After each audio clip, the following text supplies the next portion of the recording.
exhilarating morning where we speak all things freedom, where we speak all things democracy, and most importantly, children. The theme for this year's Children's Day is for every child, for every right. I'm the anchor of the children's show called Kids Newsroom on SABC2, and I do work with girls and women across the SADC region under the Youth Advisory Panel at the United Nations Population Fund. Is everybody excited for this session? I can't hear you. Is everybody excited for Children's Day? Is everybody excited for Children's Day? That's right.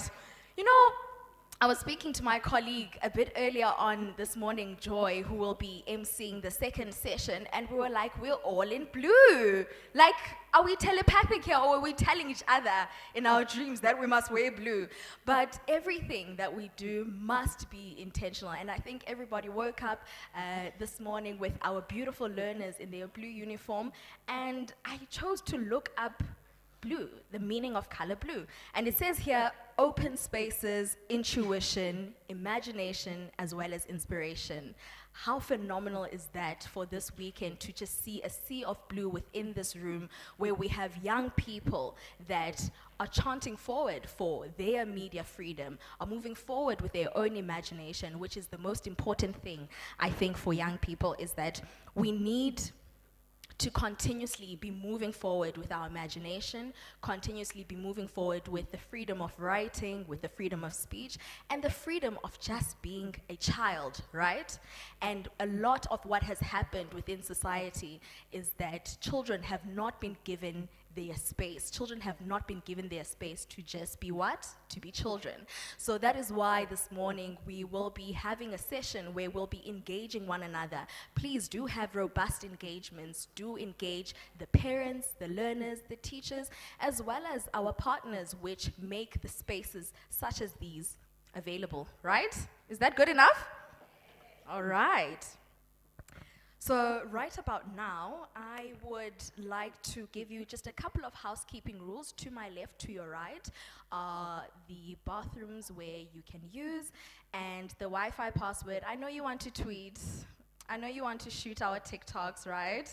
You must log on to Marks Parks Guest, and the password, if you'd like to note it down, is guest with a capital G, 123. Very easy. So please do log on to the Wi-Fi. It is Marks Parks Guest, and the password is guest123.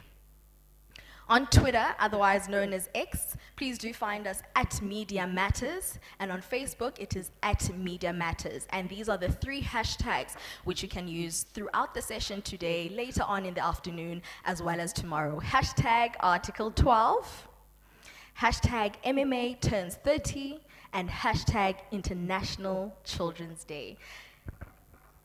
Did everybody get that? Is everybody sorted? All right.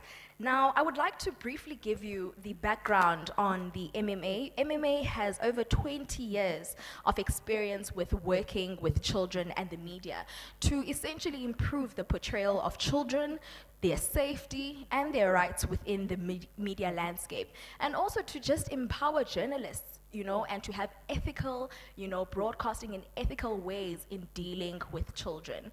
So we would like to have this session focusing on bringing together children, media, and our partners to celebrate MMA's interests to safeguard children in whatever we do. So right about now, I would like to honor and call upon Thandi Smith to join me on the podium, who will be sharing the background, in fact, and welcoming us to this session this morning. I'd like to call upon Thandi Smith. Please, let's honor her by giving her a round of applause.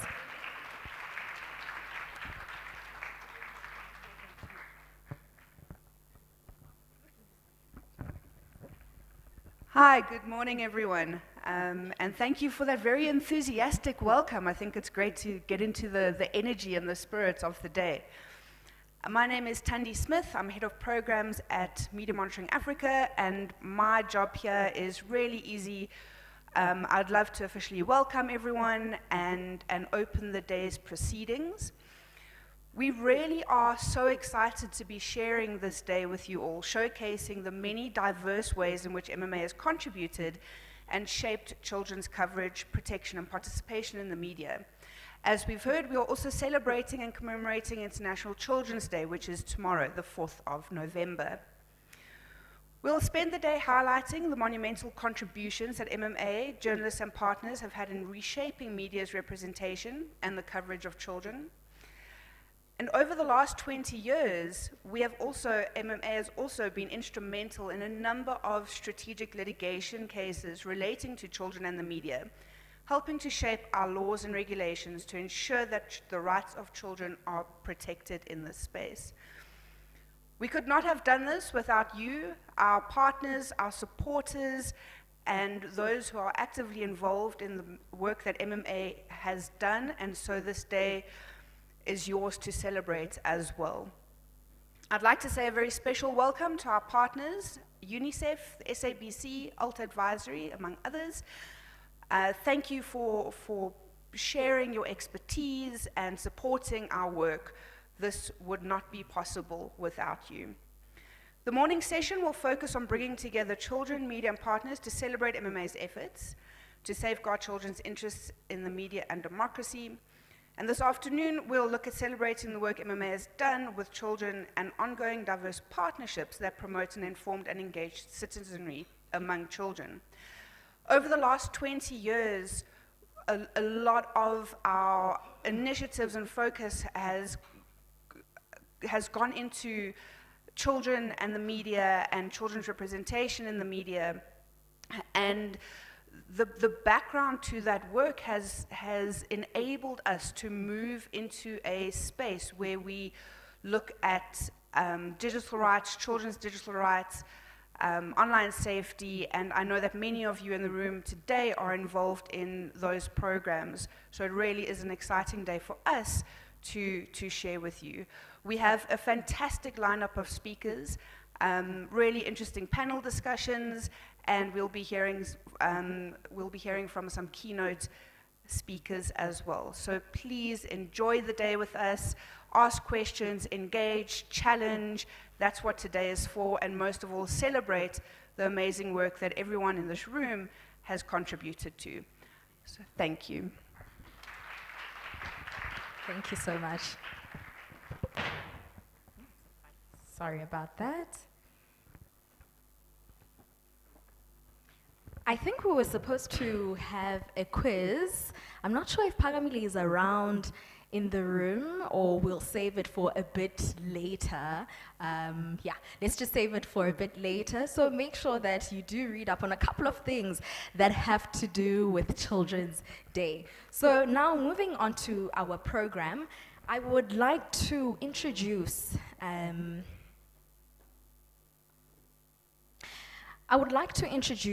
Mr. Moshweshe Monare, who is the Group Executive of News and Current Affairs for SABC News. He has over 25 years of experience within the media industry, and prior to his assuming the executive managerial roles, he spent almost 2 decades in the editorial space of businesses.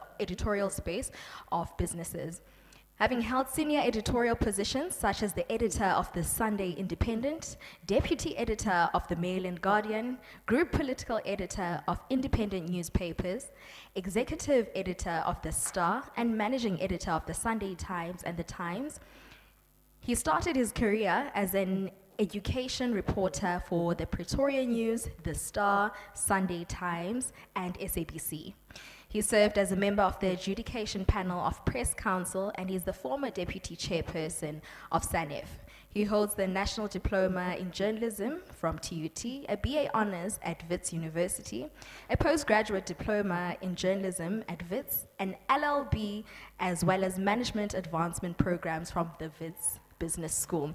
Please, if you're able to do so, let us honor the group executive, Mr. Moshweshe Monare, to take the podium and open up the session.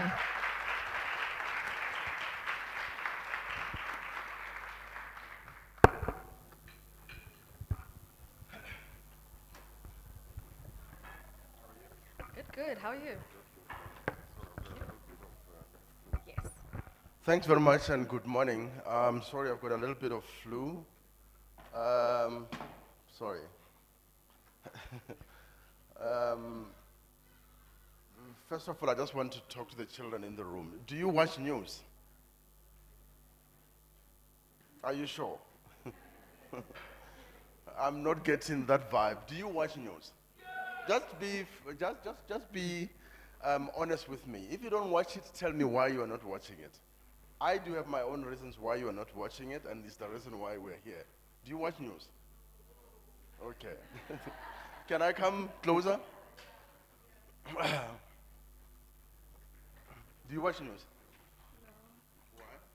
Because I can watch it on my phone. I don't watch it with my parents. Okay. And you? I do. Okay. Which one? SABC? Um, Which one? from the one from 403. From 403. Yes. I'm worried. I'm really worried. I'm not doing a good job. Do you watch news? Yes. Which one? ENCA. Yes, I'm worried. You? Yes, And which one? ENCA. Okay. From the industry point of view, I must say I'm glad that you're watching news, but from SABC point of view, I think I must be fired because it seems like I'm not doing a great job. Look, this is the reason why here, in a sense that, is William here? Things keep on falling. Huh? Okay. This is the reason why we are here, in a sense that we, as the media, I'm talking now as the media, as an editor-in-chief, as a journalist, to say, we need to make effort, more effort in including children, you know, boys and girls, in our bulletins, in our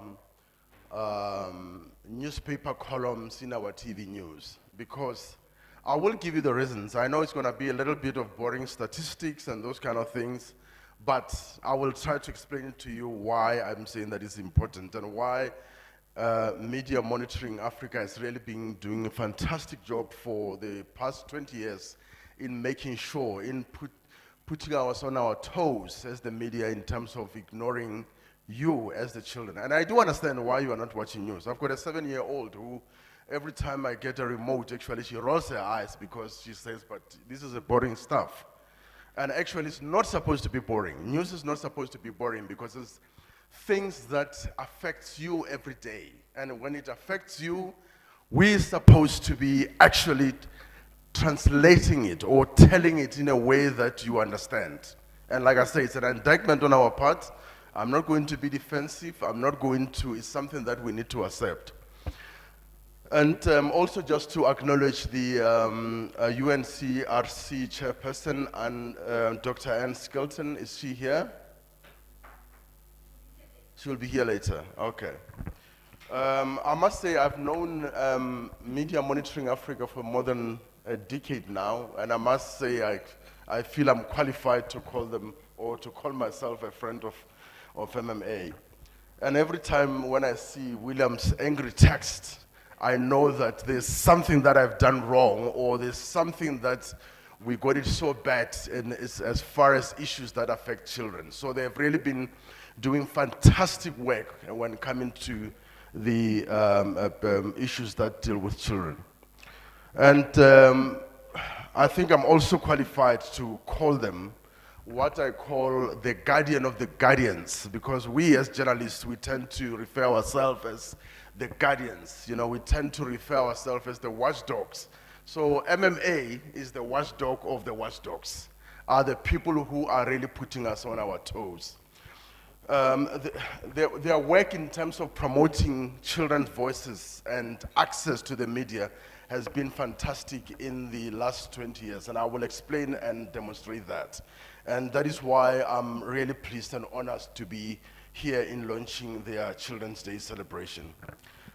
The one thing about South Africa's landscape is the fact that as the media, we have been very instrumental in making sure that the children's rights and the children's rights are not violated, which is not enough. And I will explain why I'm saying that it's not enough. But in as far as that is concerned, we have really been very vocal in highlighting stories that tend to violate the children's right.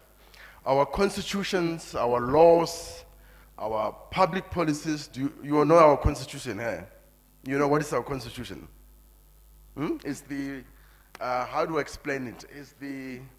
Is the ultimate law of the land that tell us about things that such as your rights. You know, if you look at the Constitution in terms of Section 28, it's talk about the fact that the children's rights are very, very paramount, that nothing actually is more important than children's rights. That's the Constitution, meaning your rights are protected in the Constitution. And our laws, such as, I think it used to be called the Child Care Act, I think it's now Children's Act, also are very, very vocal in protecting children's lives. And from journalism point of view, both in terms of the press code, in terms of the SABC's own editorial code, and the BCCSA's code, and other media organizations' code. When we talk about codes or ethical codes, we are talking about something that makes me, as a journalist, to say, don't do this, do this. Don't, like, the doctors, doctors got their own code to say, you cannot do this to patients. So also, as journalists, we do have those kind of codes, and it's very, very strict in terms of how we report about children, how do we portray children, and how do we make sure that your rights are not violated. So in terms of that, the South African media landscape and our laws in the constitutions are very, very, very strong in protecting the rights of the children. But here is the problem. In all our good intentions and our best efforts in terms of protecting children's rights, we are still not including children's voices in our reporting. And I think that's where the MMA has really been very vocal, very critical, and I'm afraid to say since 2003 to their latest survey that was done in 2022, it shows that we haven't really done enough, in a sense that my daughter, when she watches the news, she doesn't see herself in the news. She just sees a lot of old people like me with gray hairs, and doesn't kind of like really talk down to that level to explain what are we talking about. What if we talk about Amabokoboko winning or the dangerous situation in Gaza, we are not explaining and let the children to understand. And that is why the organizations such as MMA, and actually, if I'm not wrong, I think it's the only organization that has been pushing us as the media to do more. But I will also show that actually we don't need to be pushed because it makes economic and commercial sense for us to do that. While we portray children as vulnerable, as passive, as powerless, disempowered, voiceless victims in our coverage, their true power, meaning your true power, is underestimated, and we ignore and misjudge their potential contribution to the viability and sustainability of the media at our own peril.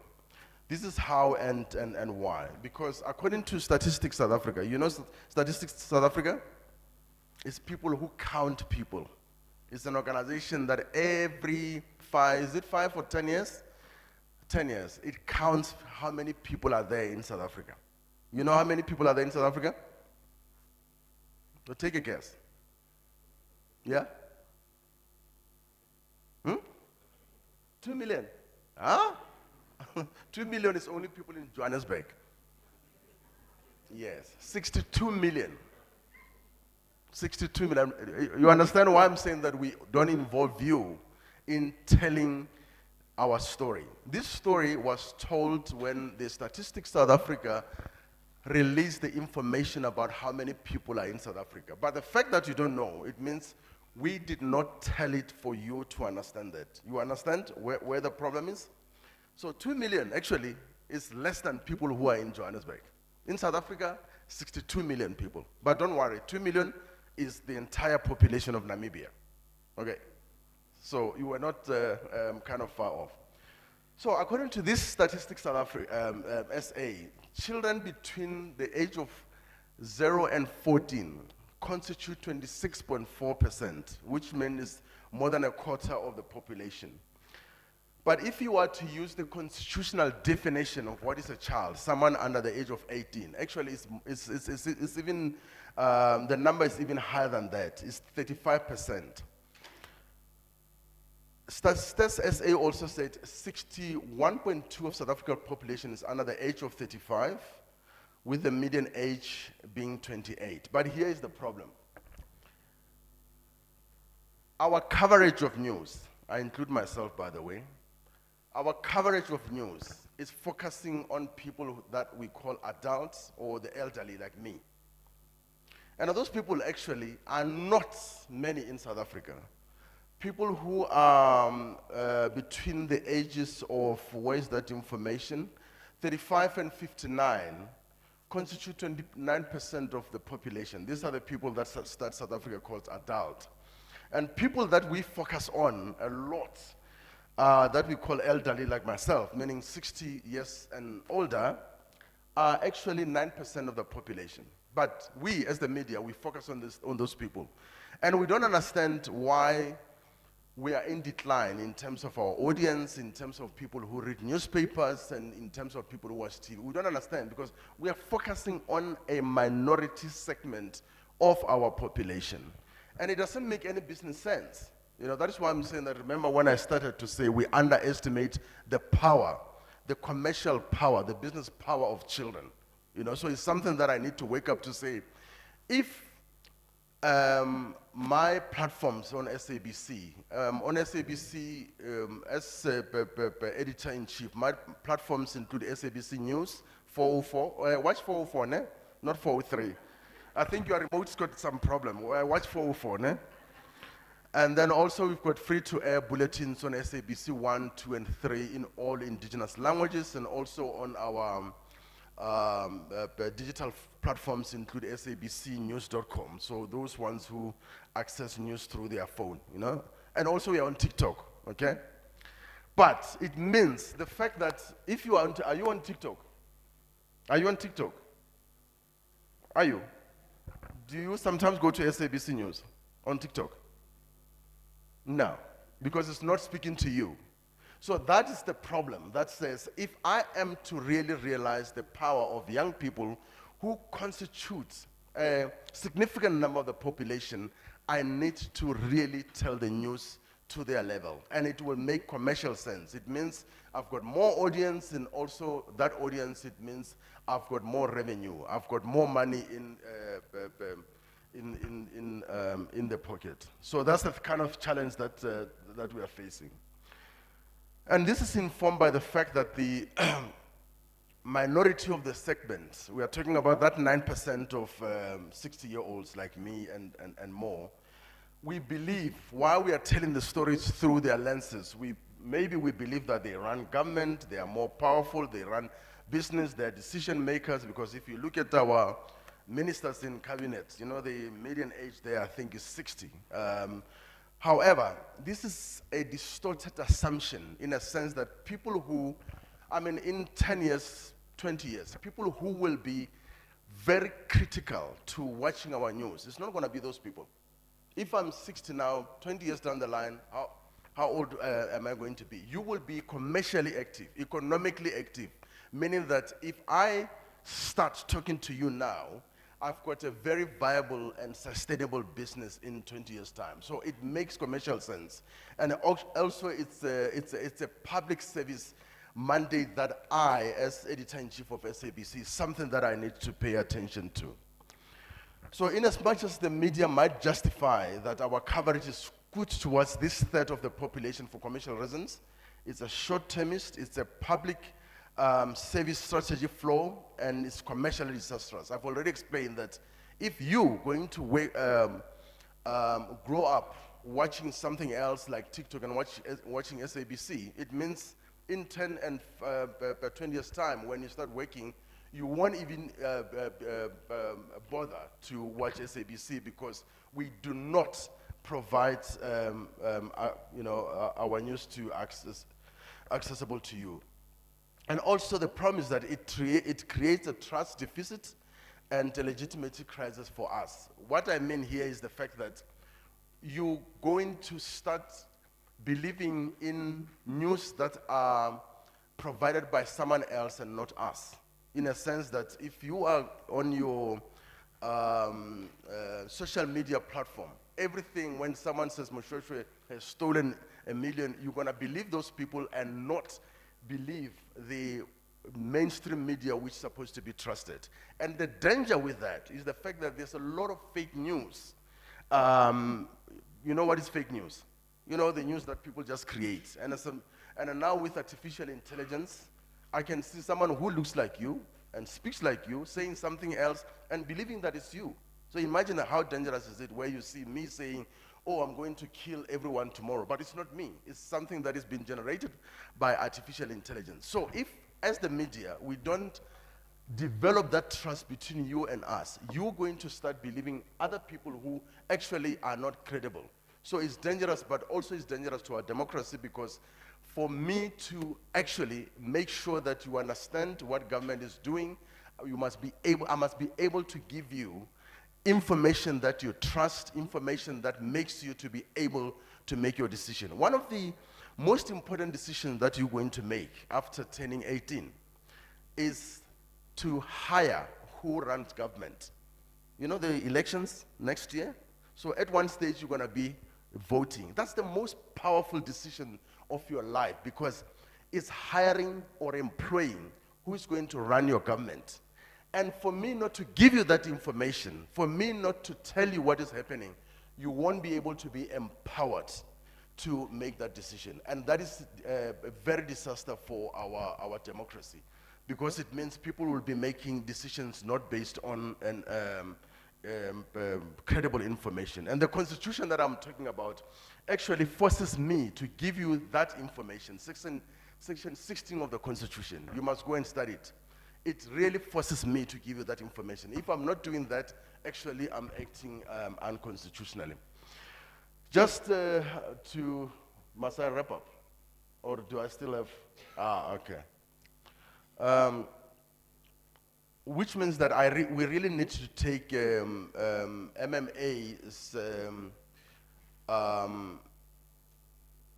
pressure and survey very seriously, and wise counsel very seriously, because their survey that was done last year, which looked at 13 South African print and online media, shows that only 6% of the 13,000 articles that they surveyed actually translated into coverage of children.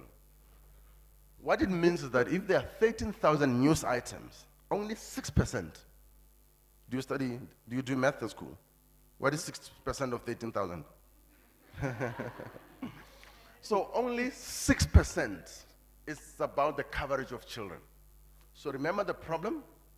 That is why we are in decline as the media, because the majority of people who are in South Africa are not covered. And this is what MMA looked at. And the problem is that they did a survey 10 years earlier, which also confirmed, in 2003, which also confirmed that of the 22,000 articles that they surveyed, they realized that only 6% is about children, you know. But I must say, MMA, I know that your survey last year, you didn't include broadcast media. If you have included SABC, I must say Kids News would have kind of like a little bit slightly given you a different picture, because we do, as SABC, dedicate ourselves to news about the children. You must watch Kids News, okay? It's news about children. It's about giving you access to news and also telling you the world according to. That is why you see it's not told by people of my age. It's told by, you know, people of your age. Where's yeah, there at the back. So MMA, next time when you include SABC, I want to see how this. But I fight with my colleagues at Kids News to say, look, instead of a special program, can't we make Kids News to be the integral part of all our news bulletins? So they are fighting with me because Kids News has been there for 18 years, they say, but you have been here for in 1 year, you know, your ideas, whatever, but I will win that battle. Also, the survey by MMA also shows that children, where we portray, that's 6%, where we portray children, we either portray them as victims, we portray them as, you know, the victims of violence, because crime and disasters and those kind of stories also are the stories that we show. As an editor, I will say, but it also reflects the South African story that crime is high and children are particularly the target of crime. But this does not justify the fact that we also need to tell the story of children in different settings, different circumstances, not just victim. As you can see also in the war in Gaza and Israel, children are also showed as victims of violence. The same survey that was done last year and earlier also shows that actually the children's voices are not particularly projected in our news bulletins. You know, last year it shows that 8%, which is a decrease if you think about the fact that 2003, the children's voices, I think, were at 13%. So it's an indictment on me, it's an indictment on my colleagues as editors to say we need to do more. We need to include children as voices in quoting them. But we mustn't, Tandy, we mustn't be like one Zambian journalist in the 80s apparently interviewed a grade 1 child about, apparently interviewed a grade 1 child about the faults in the curriculum. And apparently the quote, a grade 1 child is how many years old? 7. And apparently the quote, you know, from that child was that, I'm really worried about the pedagogic and the curriculum policy fault in this education system. So we mustn't do that like that. We need to tell it the way children say it. I was going to go on and on about MMA's fundings, but obviously other speakers and panel members will do that for me. But it's one of those things that, as an editor, to be honest, I am very grateful to the MMA in pushing us, in making sure that we are on our toes. In fact, the colleagues from the MMA, if it wasn't for my voice, I was going to sing. But I'm not going to sing, I will just quote from these lyrics, and I just want you to guess who song is it. It's one of the greatest hits of all time that I like. It's called, I believe the children are our future, teach them well, and let them lead the way, show them all the beauty they possess inside, give them a sense of pride to make it easier. Let the children's laughter remind us how we used to be. Which song is that? Which song is that? How? It's not an amapiano. Which song is that? It's Whitney Houston. So, to William MMA, please continue doing your great work. Continue shining the light. Continue leading the way. Continue watching us. To all the children who are here, we hear you, we see you, but we can do better. Thank you very much. Before you go, Mr. Monari, we need you to please declare the weekend open for Children's Day. Please declare it for us. Okay, I hereby declare the launch of Children's Celebration, and well done. That's right.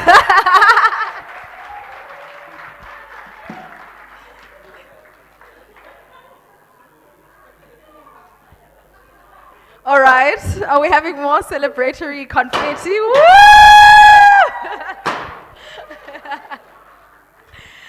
And that, ladies and gentlemen, is the official opening and launch of Children's Day Celebration 2023, brought to you by MMA and its partners. We'd like to profusely thank those insights provided by Mr. Monari this morning. So right now, we're going to have a little bit of fun, because obviously there's children here, right?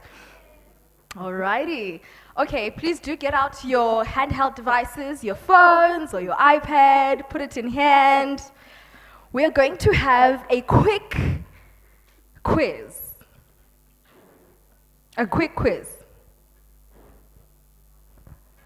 You can take out your phones. It's going to set up on the screen. It's a general knowledge quiz. There's only 7 questions, and each question has 15 seconds. So get ready.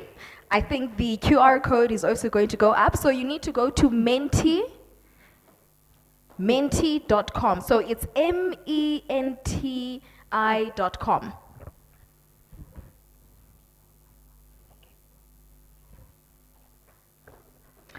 Benshilo ngoba nizayidinga iWi-Fi. Bendiyithethile le nto. The Wi-Fi, go onto Marks Park's guest. Marks Park's guest on the Wi-Fi. And then the Wi-Fi password is guest, capital G, guest 123. No spaces, no hyphens, yes. And then you can join using the code. The user code is 1446425. So the code, menti.com, 1446425.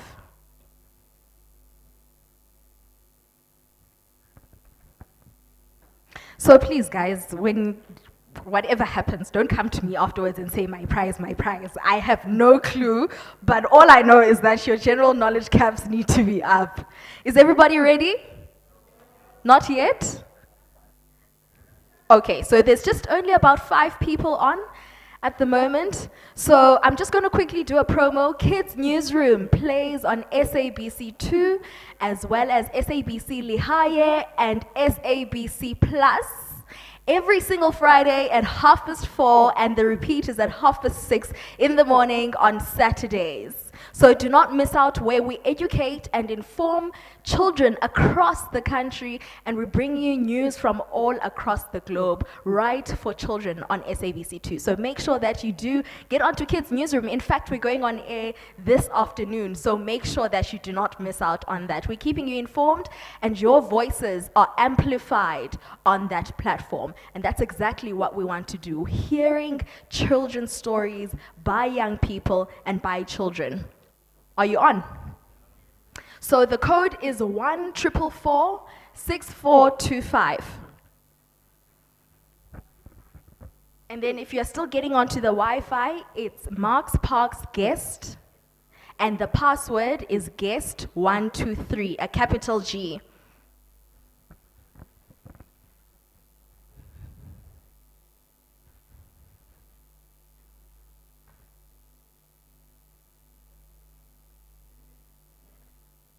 Almost there. 2 more minutes.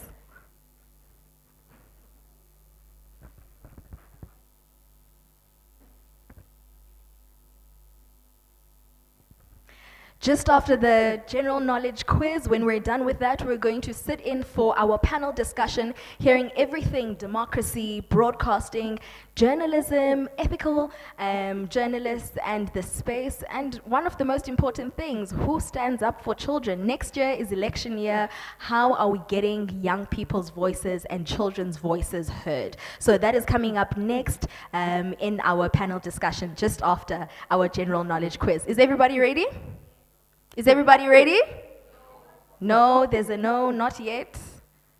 Almost there. 2 more minutes. 1 minute and a half. 2, okay.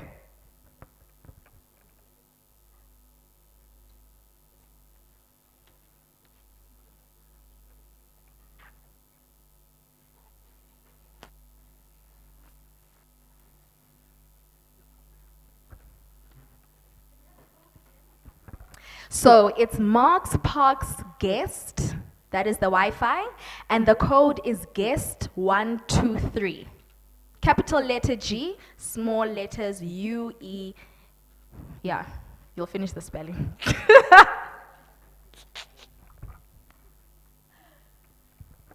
And then the user code, if you cannot see it at the back, it's 1-444-6425. Is your general knowledge caps on? Are they on? Are we ready? One more no. Please, may we get someone to assist who's still struggling a bit? Sis Pagamile is ready to assist. There's 2 hands over here.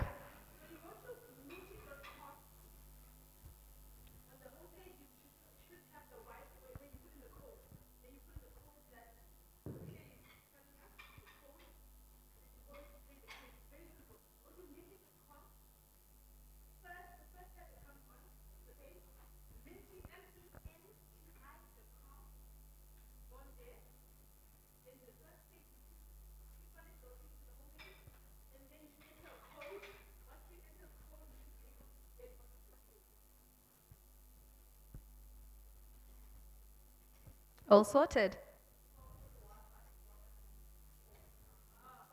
Oh, okay. Alrighty. Maybe you can help out your friend, work in pairs, something like that. Others don't like group work, but just for this session. Okay. Are we ready to start? So in 3, 2, 1, let's go. So you have 15 seconds for each question on the quiz.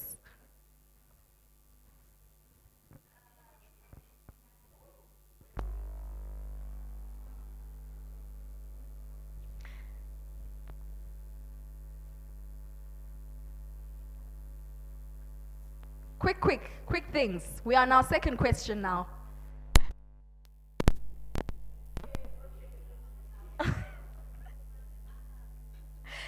Can you still see it on your cell phones? All right, so if you can continue on your cell phones, and then my colleague is going to bring it back up onto the projector, and then we can continue for those that like to see the side. We're on question 2 of 6. Oh, all right. What is the name of South Africa's first ever Rugby World Cup winning captain? I'm sure you know everything about World Cup rugby now. We just kept you are world champs. So every single person in this room should know you are world champs. What is the name of the South Africa's first ever Rugby World Cup winning captain? You better know. You better know. Question number 3. Let's go. Question number 3 of 6.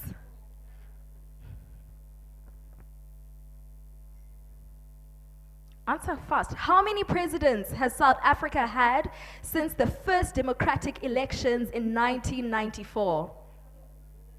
How many presidents has South Africa had since the country's first democratic elections in 1994? Everybody has voted.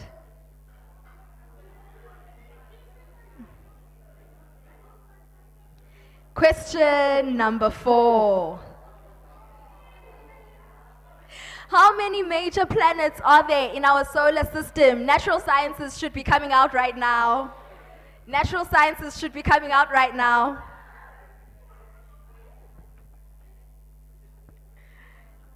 Did I hear 4? 6, 9, 7. Question number 5. I hope you're all ready. Answer fast. What is the pass rate percentage of the 2022 South African matric class? What is the South African pass rate percentage for the 2022 South African matric class? Your thinking caps on. I hope you've been reading.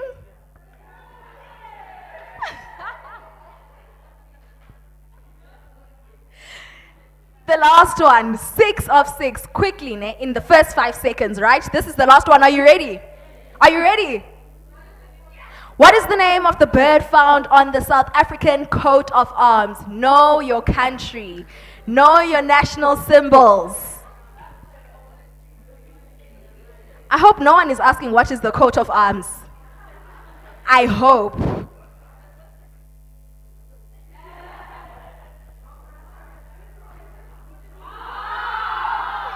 It's not me. It's not me. It's not me. Alrighty.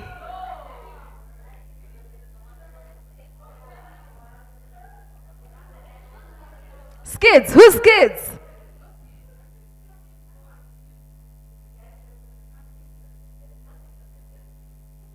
Someone, guys.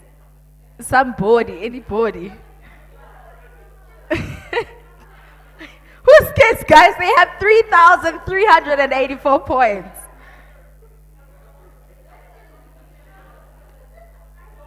Are you guys sure? Shall we go to the second on the leaderboard?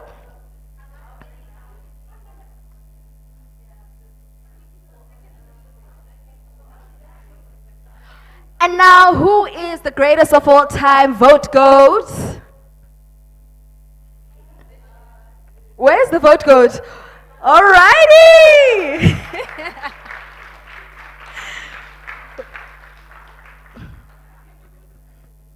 Alrighty, and then third on the leaderboard. Android, who are you? Where are you? Android.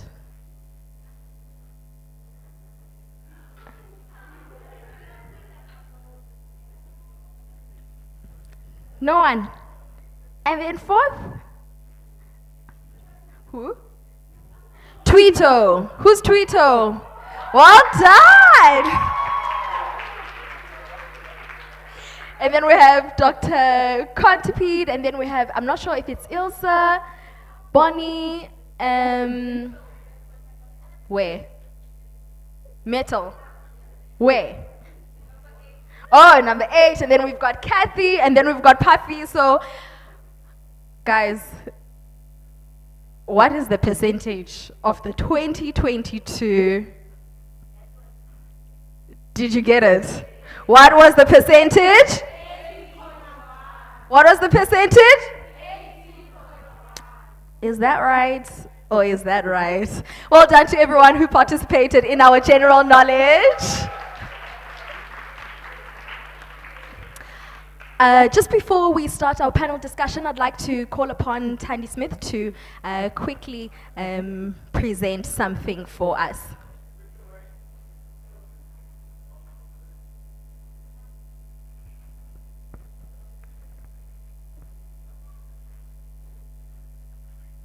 I'd like to honor and call upon Mr. Monari to please come and join us on the platform. Please, let's honor him. Please do give him a round of applause. There are young people in the room. Please do engage our exec.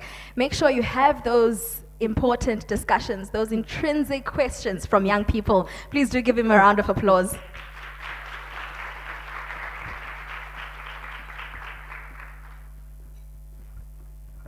Is everybody energized? Are we feeling young in the room? All right, now I would like to call upon the speakers where we will be having our panel discussion for this afternoon, pardon me. I've got 3 speakers on the panel, and we'll be having a couple of,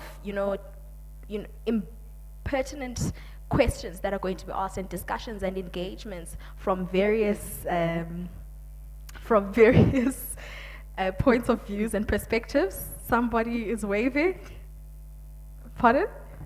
Oh, okay, no problem. Thank you so much. Let me quickly check something. Give me two seconds. Oh, pardon me. Actually, I missed something on my program just before we get into our panel discussion. Right about now, I would like to call upon Musa Rikotso, who will be giving us, a better understanding of the milestones that MMA has had, and who is the project coordinator at the MMA, who will share an overview of the work MMA has done with children and media over the past 20 years. We cannot begin this discussion without finding fundamentally what MMA is about, the work that has been done over the past 20 years, where we come from, where we are going, and what we anticipate in the future. Over to you, Musa. Thank you so much. Please honor him.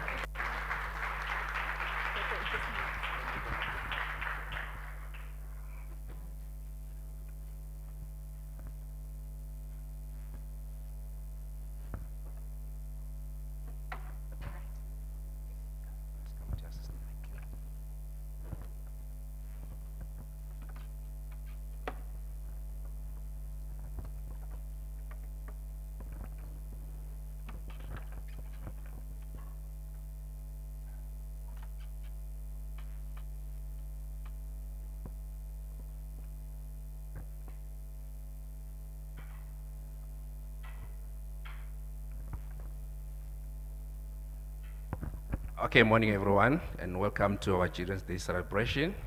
My name is Musa Rakotso. Unfortunately, I saw that Mr. Munare left. I wanted to answer one of the questions he asked earlier about us not monitoring SABC. Actually, this year we have monitored SABC online news.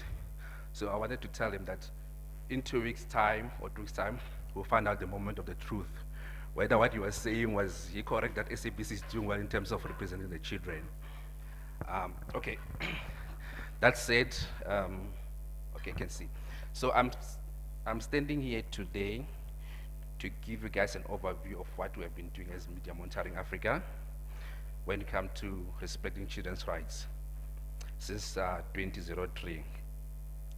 Okay, when it comes to our first one is media monitoring, and I think Mr. Munare, I wanted to congratulate him also regarding to him speaking about our reports more, and it shows that someone out there, especially the top level, is reading our report, which is good for us, and I think we should congratulate ourselves as MMA that we're doing a really good job. So over the Media Monitor Africa started monitoring the media in 2003, and then this year we're celebrating 20 years of promoting and respecting children's rights in the media.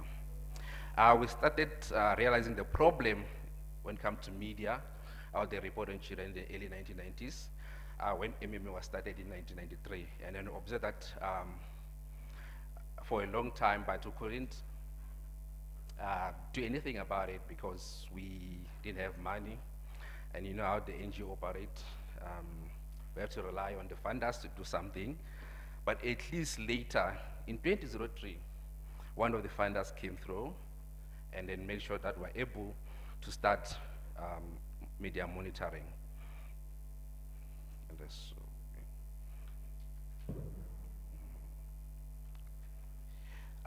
since 2003, Media Monitoring Africa has been monitoring news for almost every year. And to do that, we use our online tools called Dexter. And if you want to know a lot about it, I think Mrs. is somewhere. You explain more details about it. His nickname is Dexter, so just look for a Dexter person.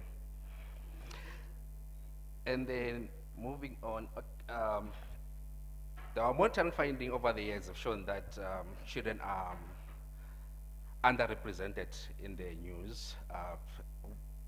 Also, since 2003, what we have seen is that the coverage is hovering around 6%.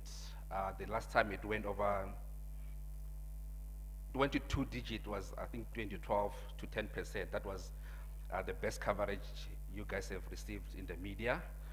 But now, with this last year, like that Munare has said, that the coverage has gone back to 7-6%, which is disappointing. And then also when it comes to our voices, children's voices, the coverage is still very low.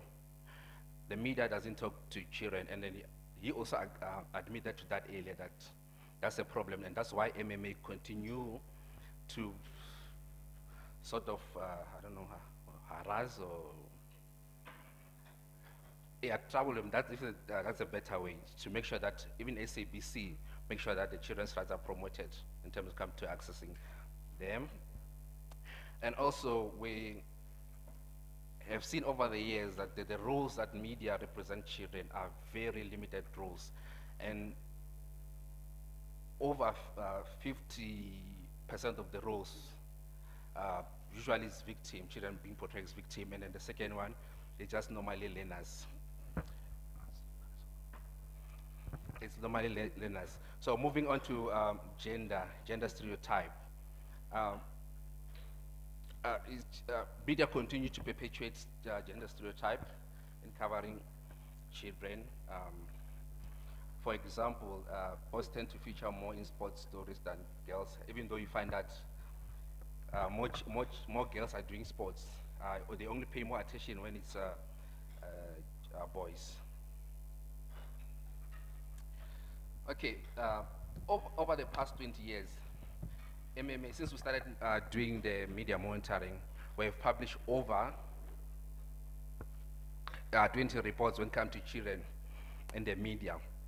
In addition, MMA together with the partners across Africa, in countries like such as Zambia, Lesotho, Namibia, Uganda, and Burundi, we have produced over 10 reports in terms of children's rights in the media.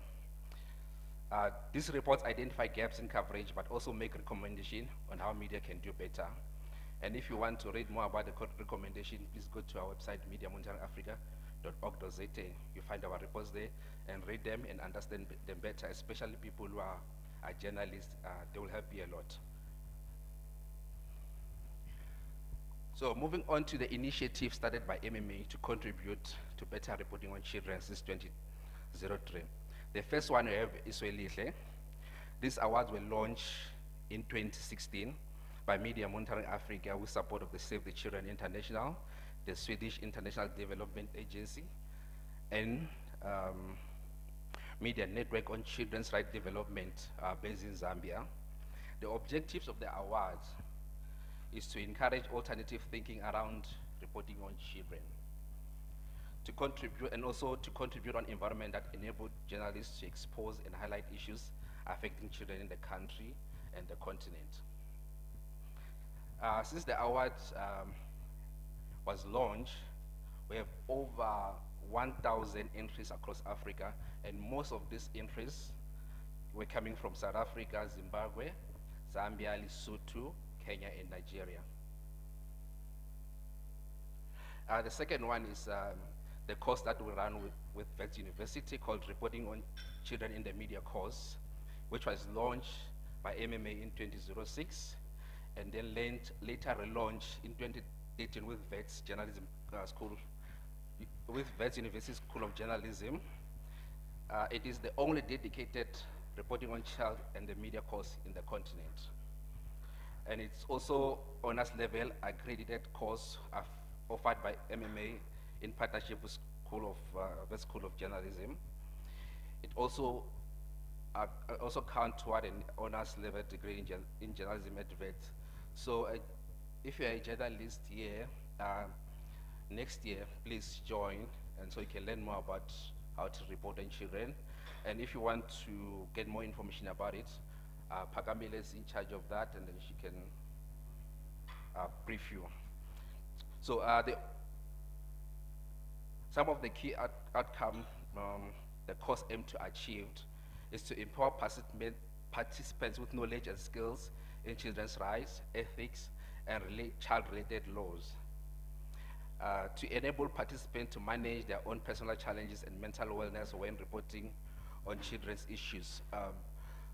One of the journalists, I think was during the Media Freedom Week, said that it's very challenging reporting on children in the news because they're going through a lot, and we know that South Africa is a very dangerous country. Children are abused, and so how do you navigate through that? So if you have challenges regarding that, please join the course also. The experts that are there will help you out and show you how to navigate through those challenges when you're reporting about children. So another aim for this course is to introduce participants to a wide range of child-related aspects as well as to school-going learners to ensure a diverse and informed perspective on issues that affect children. Some of the children are here, they usually join the course when it's happening so they can give an input to the journalists in terms of how they want to be represented by the media. And then, sorry, the next one is MADOT, which stands for Make Abuse Disappear Online Accountability Tool. It is a media advocacy tool that highlights the best and worst example of media reporting on children in the media. It has been going on for 16 years. Every year we write commentary, almost every week we write about commentary to the media house, journalists for the best and worst performing stories.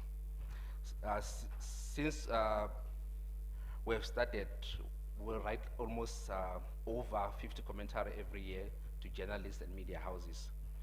The objective of MedOd is to increase accountability amongst the editor and journalists when it comes to reporting on children's issue. Don't be enlist, I can tell you about more about this MedOd, the challenges that we have when dealing with the journalist. Good. So you saw where she's sitting, so go to her. Where's Tombi?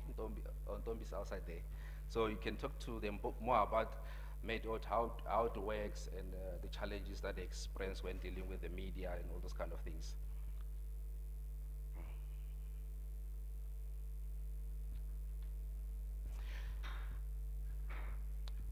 Another initiative that started by MMA to promote children's participation in the media is Article 12. I think we have some members here of Article 12. Do we? Or they're not here yet? Or they'll be in the Article 12. So we have the member of Article 12 there. So we can talk to them more about what they do after this session. So just to take you through it, what they do is they are trained in media literacy skills, and their interest is more in the policies. The name comes from Article 12 of the United Nations Convention on the Right of the Child, which is in short UNCRC.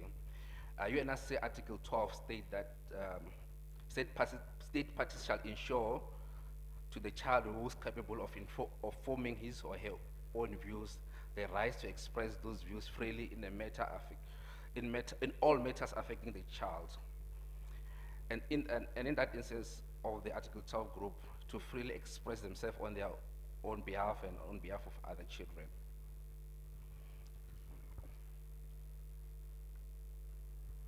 All the Article 12 members are children ranging from 13 to 17-year-old. Article 12 members engage in media and ICT policy submission, policy reform and policy discussion that ensure that their voice are heard and opinion are considered by policymakers and industry leaders. The primary goal of Article 12 is to ensure that the best interest of the child is prioritized in all matters concerning the child and their daily life.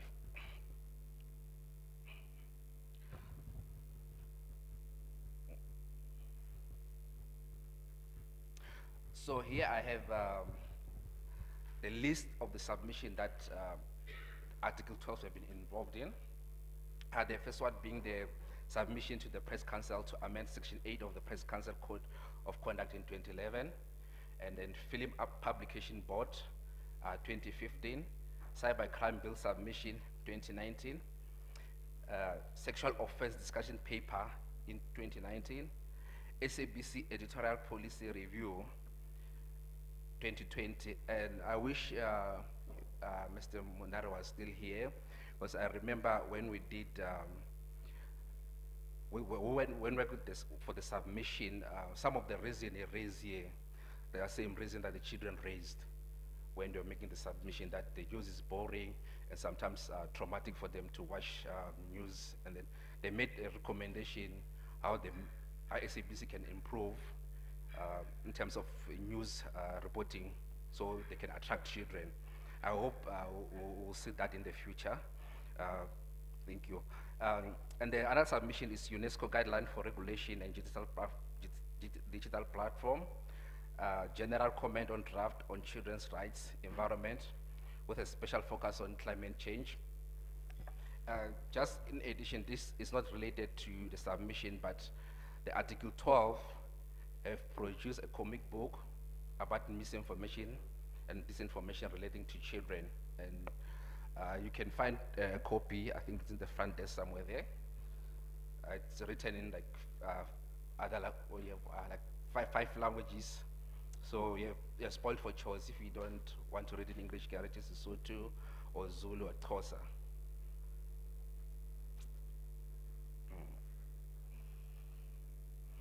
So,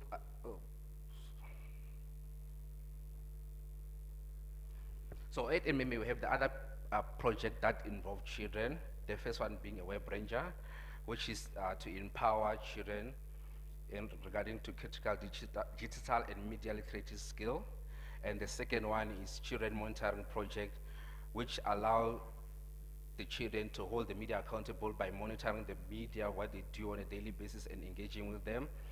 And then also this group of children have previously made us demands to news editors and journalists at 702 in 2015 during the Reddit Lobby show. And then these demands were repeated again during our Media Freedom Week in 2018. And we just hope that the media houses, the journalists, and then editors are listening to the children when they make demands. And the last one is Children News Agency, which try to give the voice to children and to write their own issues in the media, write their own stories, send it for publication, so when they have their own view in terms of what do they think about particular stories, about particular issues that are happening in South Africa. And then media monitoring has been involved in some legal cases previously, and the notable ones are the divorce case which happened in 2018. There were amicus in that case who were challenging Section 12 of the Divorce Act. The people who took the issue to court was Sunday Time, then owned by John Com and the independent group, because they wanted to publish a story about a particular famous person involved in a divorce case. So you try to challenge them from publishing the details of the event. As amicus, MMA was arguing that the media should be allowed to publish a divorce proceeding, but in doing so, should always protect the identity of the children involved in that divorce case. Later, after the case was done, the section was deemed to be unconstitutional by the Constitutional Court. And after the ruling, the media was allowed to report on the details of the divorce proceeding, but they were asked that they would need a court permission to publish the name or the name of the people involved with that court proceeding. And then the second major case is a News 24 case, which is about protection for children identities as victims. The case was about a 17-year-old who was abducted when she was 2 days old. The case was instituted to challenge Section 154.3 of the Criminal Procedure Act to prevent the media from identifying the victim. The Section 154.3 of the Criminal Procedure Act then only protected the suspect and the witness of the crime, not the victims. It only provided this protection to children under the age of 18. The court ruled that the section was unconstitutional and invalid to the extent that it does not protect the identity of the child victim in criminal proceeding. Also, there was a further ruling about the ongoing protection for children involved in such story after they have turned 18. The section 154.3 of the Criminal Procedure Act was amended and signed into law in February 2022. Currently, the Criminal Procedure Amendment Act provides the protection for children's victims and also provide for ongoing protection after those children have turned 18. Thank you very much. And then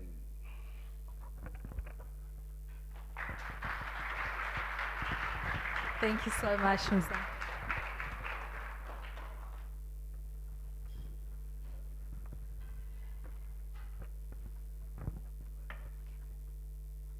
Thank you so much. Now, those were brilliant insights and a look at what MMA is currently doing and the impact that they have within the media landscape and what they look forward to. So that's exactly what we want for young people, to continuously ask those questions, to make recommendations, to essentially question policy that is there, and eventually have young people framing and being contributors to policy making. Right about now, I would like to get the speakers on my panel ready, and then please do come onto the platform and take a seat, and then we'll begin with our panel discussion. I would like to call upon Lister Namumba, who is the Monitoring Research Analyst Program Manager at MMA. Please let us give them a round of applause to honor them. I would also like to call upon Christy Chitengu, a candidate attorney at Power Singh Incorporated.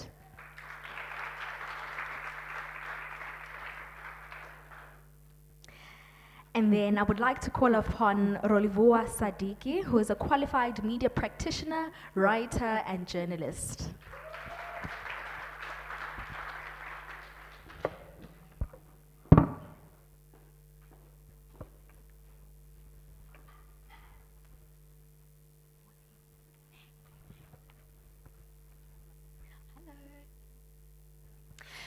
Right about now, we're going to start off with our panel discussion, where we'll be getting different insights from our panelists this morning, and we'll have a Q&A at the end of the panel discussion, so do jot down your questions. I know that Media Monitoring has provided notebooks on the table.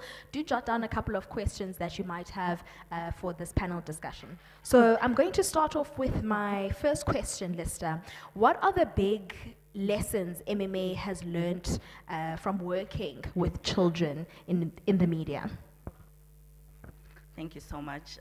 It's great to be here, especially that the room is full of children and we're celebrating them and the event.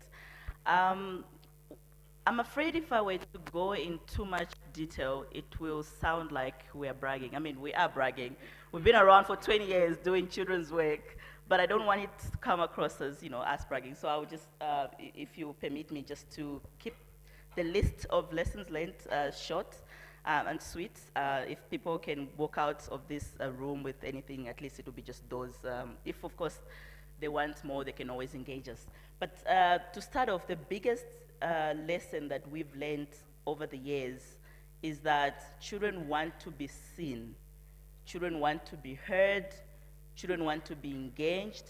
Children want to be considered, at every stage, whether in media coverage, in society, in democratic processes, even if they can't vote. And this is why the work of our Article 12 project or group is very important, because then they get to contribute to policy even if they cannot vote. So that's the biggest lesson. And I think if we're going to, if we're going to ignore children, then, like Mr. Monare said, there's also a commercial benefit to engaging children, especially when it comes to having them as consumers of news. But that's the biggest lesson, that they want to be heard, they want to be seen, they want to be engaged. And this is what we've been doing over the years as Media Monitoring Africa through our various projects, where we sit down, even from something as simple as project formulation. We're coming up with an idea that we want to do involving children, and we get some input from some of the children, they participate in that. So that's, unfortunately, I would like to go in detail, but Musa did mention some of the projects that we've been involved in, and I just want to reiterate that in each and every one of those projects, children have been beneficial from the beginning to carrying out at the end. The other lesson is that, so obviously we've worked in different countries on the continent, and what we've seen is that why, if we're working, for instance, in Lesotho, and our project is working, we have, successes in Lesotho, why not replicate that here in South Africa, and vice versa? So this is where our regional work becomes very important, because we just don't want to do our work in South Africa, we also want to do our work in other countries, and we've been doing that. So replicating, that word, replicating the lessons learned in other regions to South Africa has also been one of the lessons learned. And of course, we're constantly living in an environment where the media environment is constantly changing, and so we've had to realize the need to adapt, especially update our methodologies when it comes to monitoring, or just how we do our work. And so we're never blind. Every time we're always sitting, what is changing, what is about to change, what is likely to change, so that we make sure that we structure our work in such a way that we are not neglecting any aspect or any element of the new media environment. And I'm proud to say that after 20 years, our monitoring methodology is up to par. Again, I'm bragging. Thank you. Thank you. But also the introduction of, or the creation of a project like Web Rangers. So this is looking at new media. I mean, when we started our work in 2003, obviously we were just focusing on traditional media, your radio, your TV, your print. But now, there's social media. Kids, there's a child who answered Mr. Morales saying she gets the news from the internet, from the phone. And that's what we're talking about. If kids are getting the news from their phones or from the internet, we need to make sure that we have strategic programs that help them to ensure that what they consume there is right for them, and they can also take advantage of it. I cannot go on without mentioning, obviously, feel free to cut me short because I do speak a lot, but I have a lot to say. I cannot not mention the need to bridge the gaps between experts, especially experts in tech, especially if we're talking about programs designed for new media, for social media, for internet, digital literacy. There's the need to bring in different skill sets, different from experts from the tech, the digital landscape, just so that they come and help inform our work better. And that's something that we are constantly and actively looking at. So if there's any tech person in the room, please feel free to talk to us. And of course, we've also realized that, every year there's a new crop of journalists that come on, the market. They need training on how to report on children, on how to better report on children. The old journalists as well, they need training and retraining, because, I don't know if it's easy for someone to remember, especially the Criminal Procedure Amendment Act that Musa alluded to. I don't think it's easy for anyone, even if you're a seasoned journalist, to remember that now the law says that you should not identify a child victim. Before, it was just a child suspect and a child, witness. But now also a child victim. That's because it's been an upgrade to, amendments to the law, the Criminal Procedure Act. You can't also you can't identify a person who's above 18 when the crime they were involved in, whether the suspect as a victim or as a perpetrator, happened when they were 18, but now they've gone over 18. Before, the media they couldn't wait for someone to turn 18 so that they could name them. But now there's this law in place, and this speaks to the importance of the work that we do. And this is our litigation work and all this work, amazing work that we've been doing. And of course, just lastly, before you cut me short, we realize that if we're going to be talking about better representation of children in the media, whom are we targeting? Obviously, we want to speak to those in policy, the duty bearers, and we cannot do our work without the involvement and the engagement of government, of the people who formulate policies. And again, this is why the Article 12 comes in with their submissions that they do, and of course the submissions that MMA does on behalf of the children. Thank you. Thank you. Thank you so much for those opening statements. I like that you mentioned the change and the shift within the media space and journalists, which comes to my question, Ruluvua, that what has the media learned, or what have journalists learned, from the lessons that the MMA has taken out in now working with children in the space or working for children? What has the media or journalists themselves, what have they learned? Thank you. Thank you so much. Lister really said a mouthful. Eh? I think she also took some of my notes, but I'll just add on. But to answer your question, one of the big lessons that the media or journalists have learned from the work that MMA has been doing, and I believe they continue to learn, is the fact that this organization has been giving children a voice.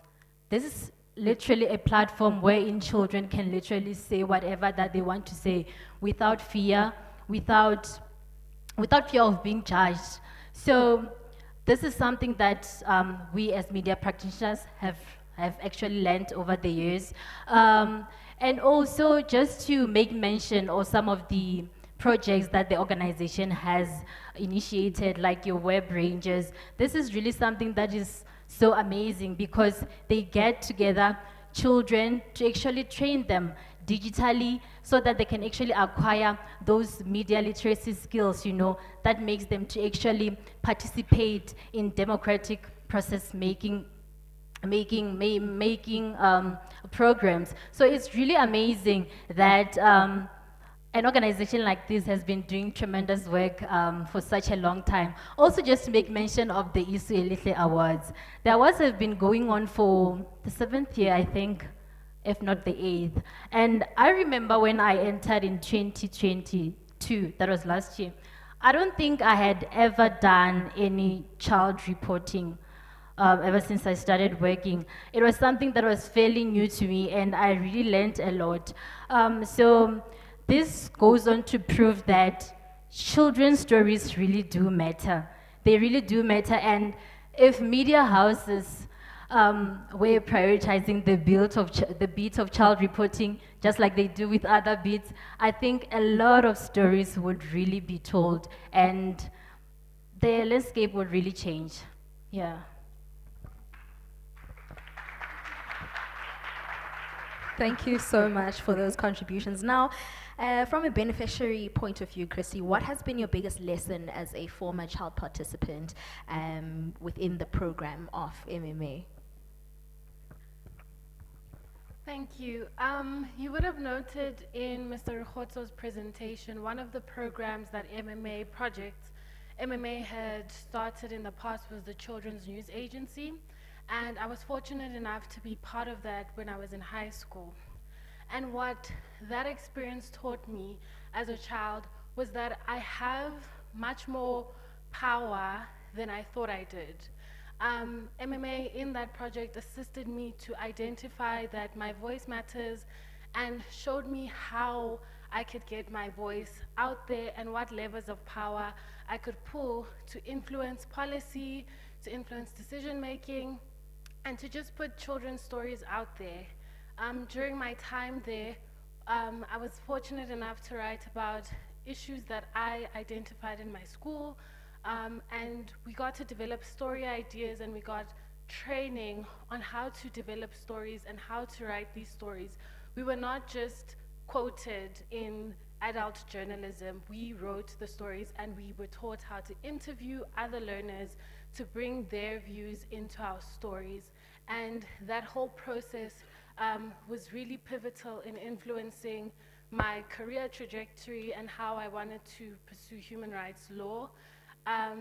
For instance, when I was in the program, the learners that were in the project with myself, we co-authored an article about how there were subtle forms of racism in former historically white schools in Joburg.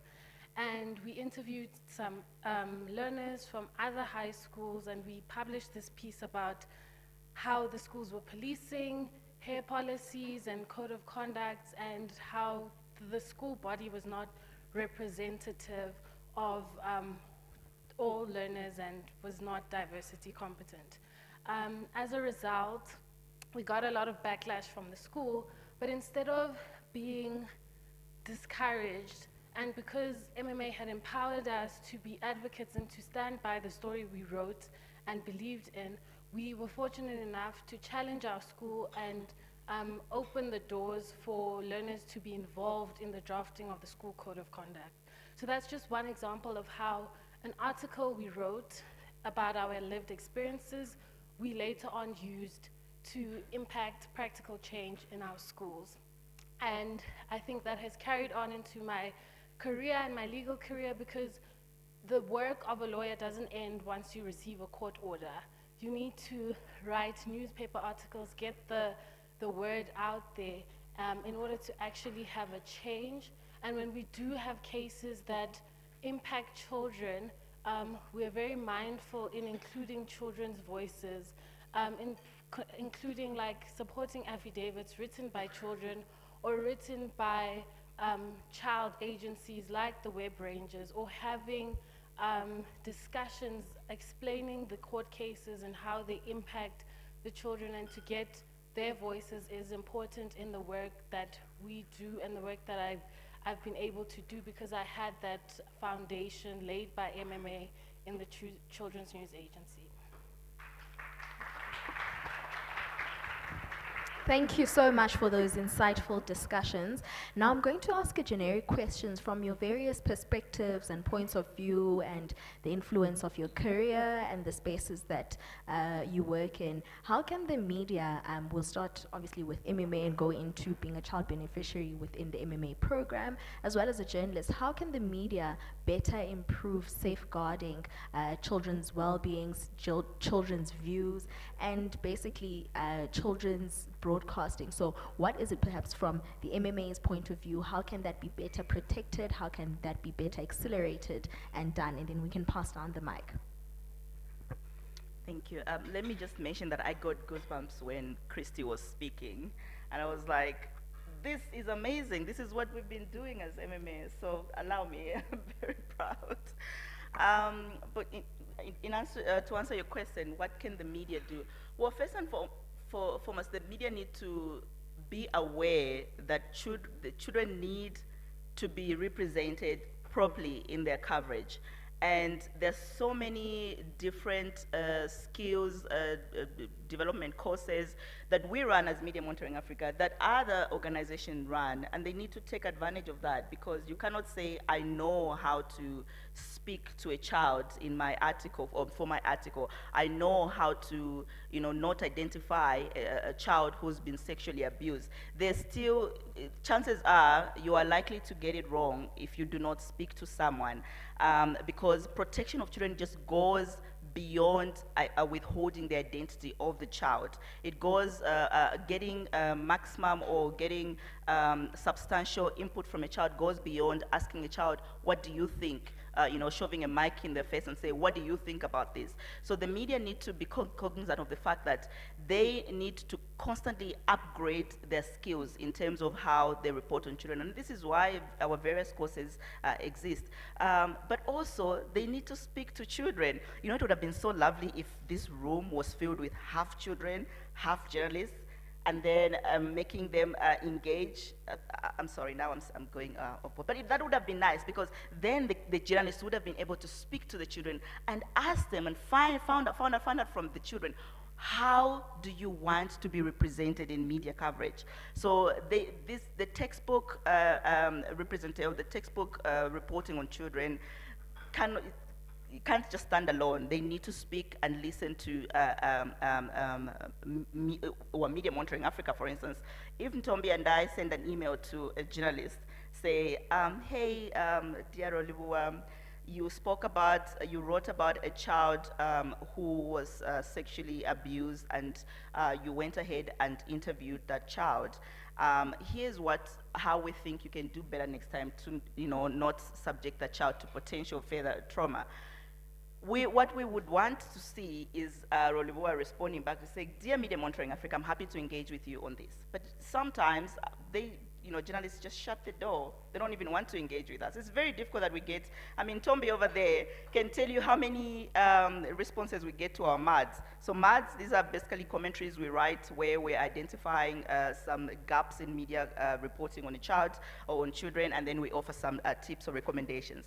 So that would be ideal. So the media need to listen. The media need to upgrade their skill set. The media need to speak to their children.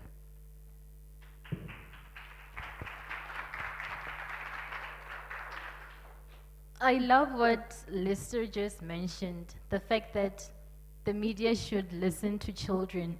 I mean, I really get bored sometimes when I'm reading some media reports, okay, particularly print or online, and then obviously if there's a certain story that you're covering, right, you'll need to, like, that involves children, obviously you need to get permission from the parents, right, to speak to the children. But then you'll find that most journalists, they speak to parents only. They don't go beyond to speaking to the children themselves to say, okay, fine, what really happened? Is this how it happened?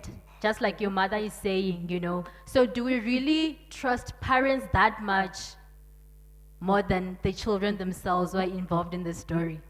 So I think, yeah, the media should really listen to children. And also one other thing, we need to be a haven for these children.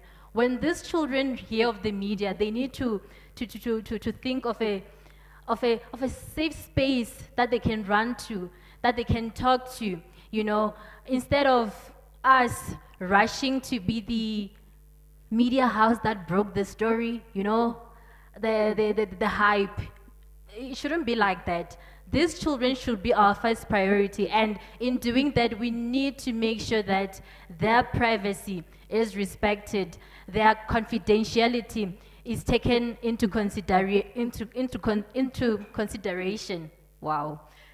Also, allow them to participate freely, knowing that this is where I can speak without being judged, and also I know that my issues are safe with the media, or with this media house, or with this journalist. So we need to be that haven first and foremost before any other thing. Yeah.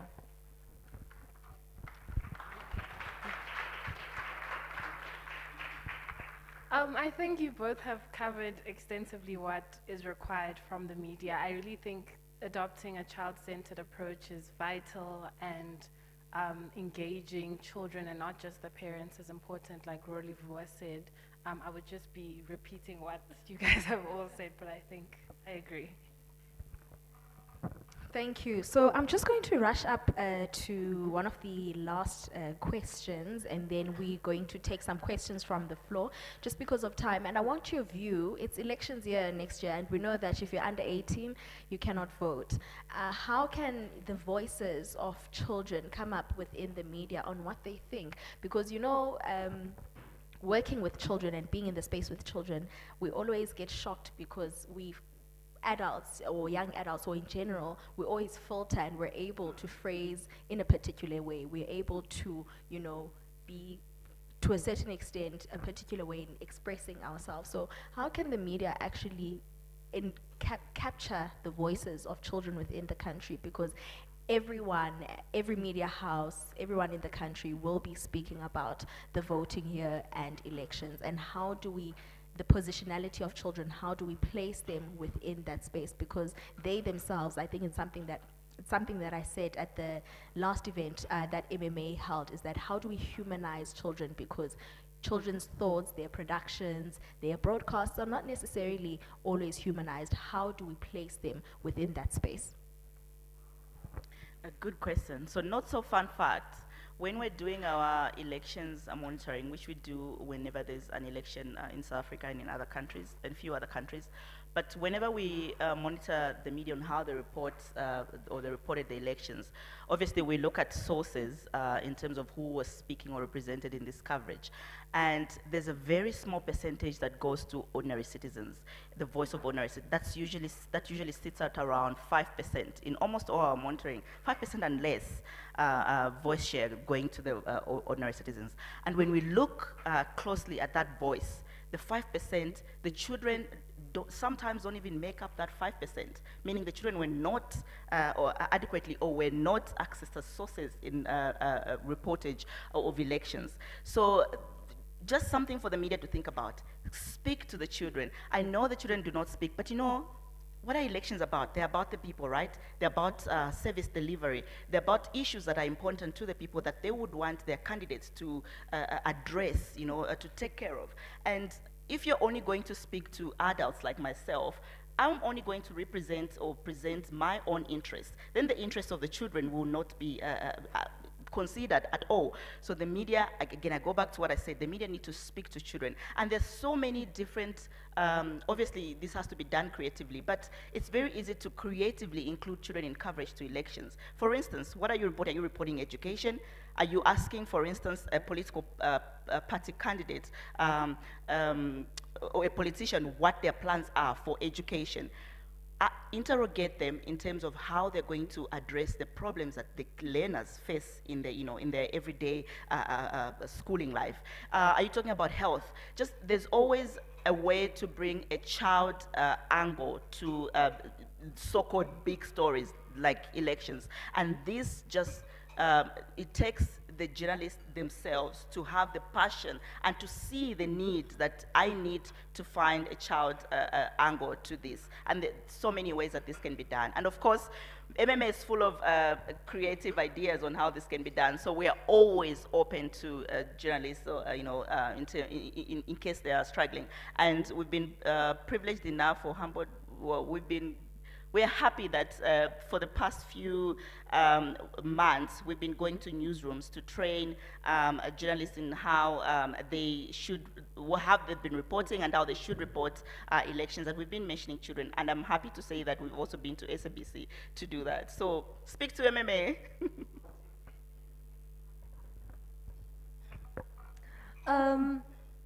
The only thing that I can actually think of right now is that there should at least be elections programming directed at kids on platforms like your Kids News, your SABC Education.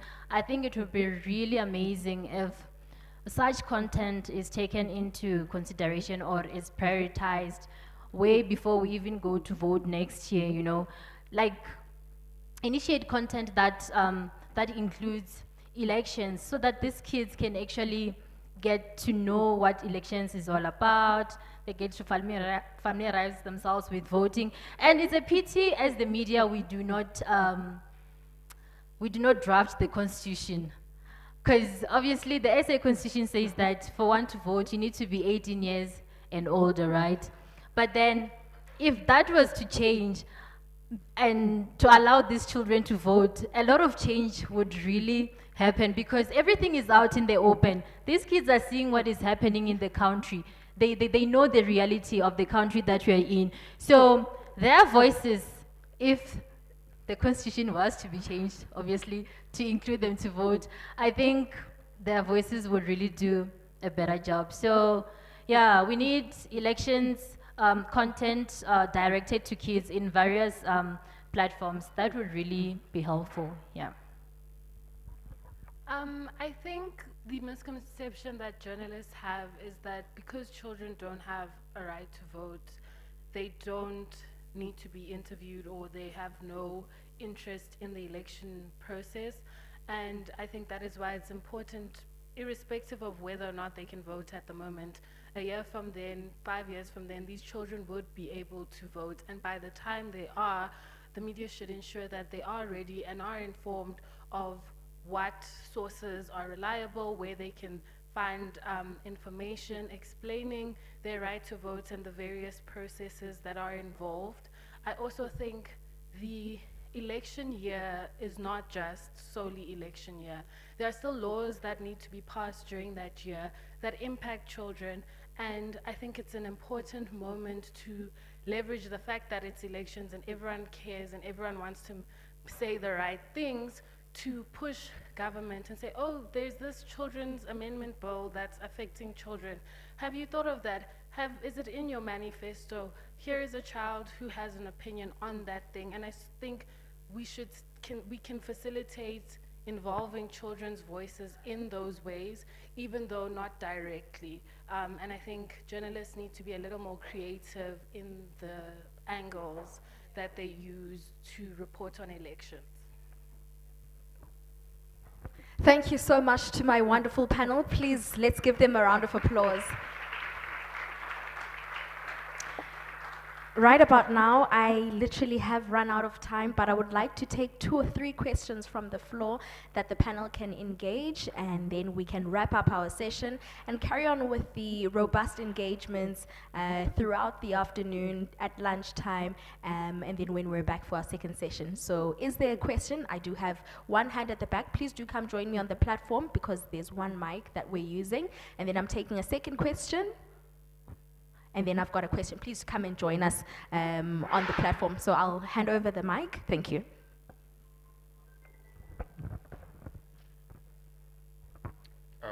Hello, everyone. Great insights from the panelists. Oh, by the way, my name is Yema. I'm from the SABC, and I predominantly am a producer. And hi, colleague.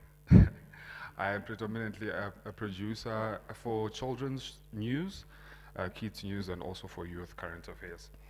I have a bone to pick with Okristi. You spoke about something very interesting, and you said you happen to have influenced a code of conduct that was an issue, for lack of a better word, in your school.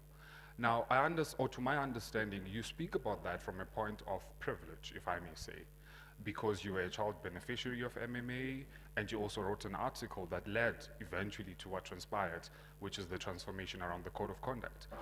Now, to also supplement that with even my own perspective as a former head boy of a high school, just had to sneak that in, I also was from a point of privilege. You know, I influenced a lot of transformations at my school, changed a lot of legislation around children and how they should be treated because I was a head boy. But how does now an ordinary child who does not have any sort of designation under their hat or on their head, who does not have any sort of designation, who does not belong to any organization or that sort, how do they influence change within their near surrounding? Thank you.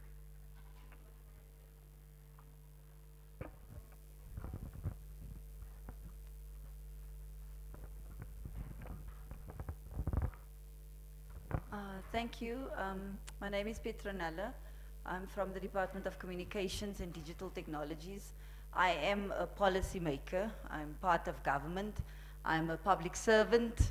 And I'm saying that because I know that there's a lot of backlash currently in the newspapers around government, the public sector.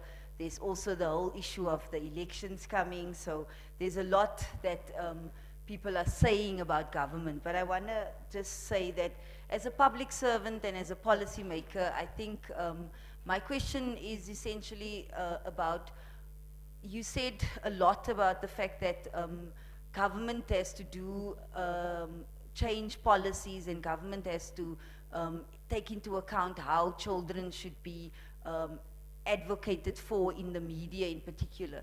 And one of the things that you mentioned was the fact that children are not eligible to vote until they are 18, and that they should be given an opportunity. So my question is essentially, do you think that there is a need for us to think about how we review the age for voting in South Africa? And if so, what would you think would be a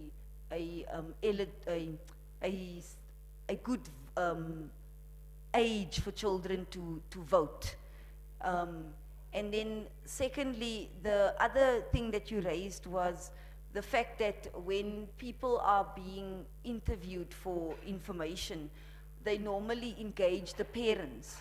But I think, what is your view around the responsibility of children versus their rights in terms of the Constitution when it comes to them being victims, especially when they have been victims in a media incident, and the parents are having to protect them in terms of that process, and hence they would be the people speaking on their behalf. What is your view on how do we navigate that as the media, and ensuring that children are still protected, but they are also empowered when it comes to them being the actual victims now? Thank you.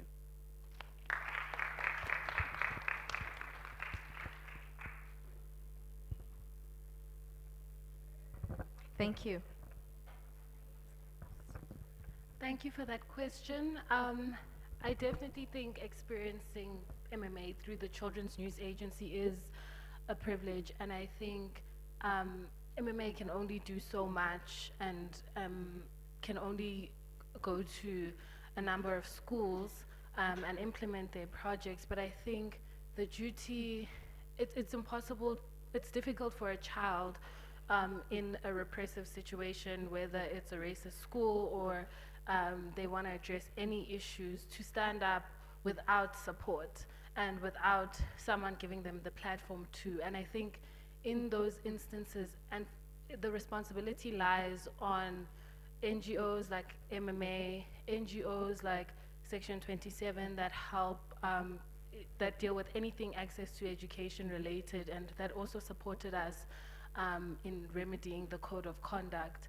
I think the responsibility lies on the adults to offer support, and that can be done both by directly intervening with projects, but indirectly through providing toolkits, through providing resources on who you can contact, being accessible to children through TikTok, through Instagram, so that they know who they can go to when they do need like support in any issues. But then again, you can bring a privileged discussion into that, because access to the internet, children who can't access the internet won't have access to these resources. So I don't have a perfect answer because it's a bigger problem, but I think with, in my instance, being able to write an article, and hopefully a journalist will pick that up and be curious and say, oh, let's go and investigate further. Let's interview children from different schools and see what their experiences are. And I think the responsibility with increasing exposure and understanding is through doing more research and offering free legal advice and offering toolkits that can guide people.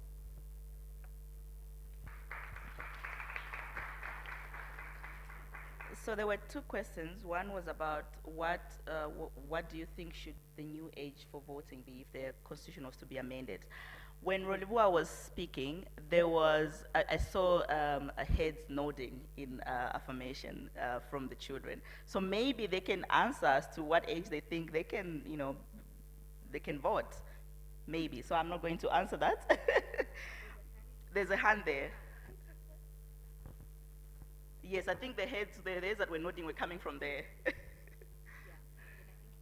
Okay, so as she's coming up. So the second question was about consent, or consent from parents.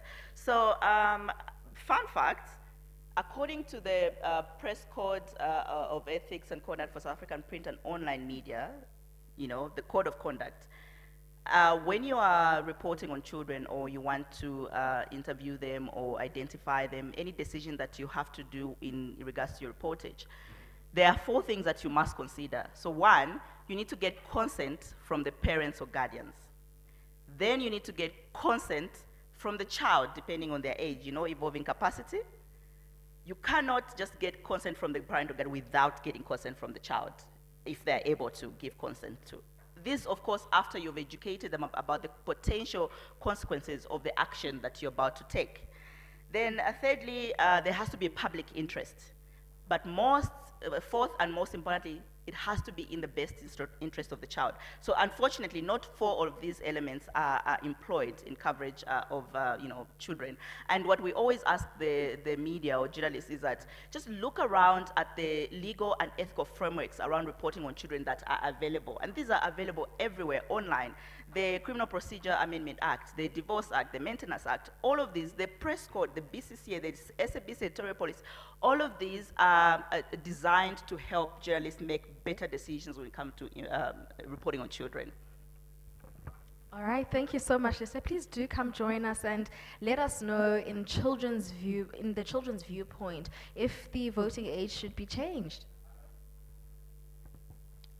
I honestly do think it should be changed, and I think it should be changed more around 15, 16, because for myself, my opinion of what happens in the world, I had an opinion when I was about now 14.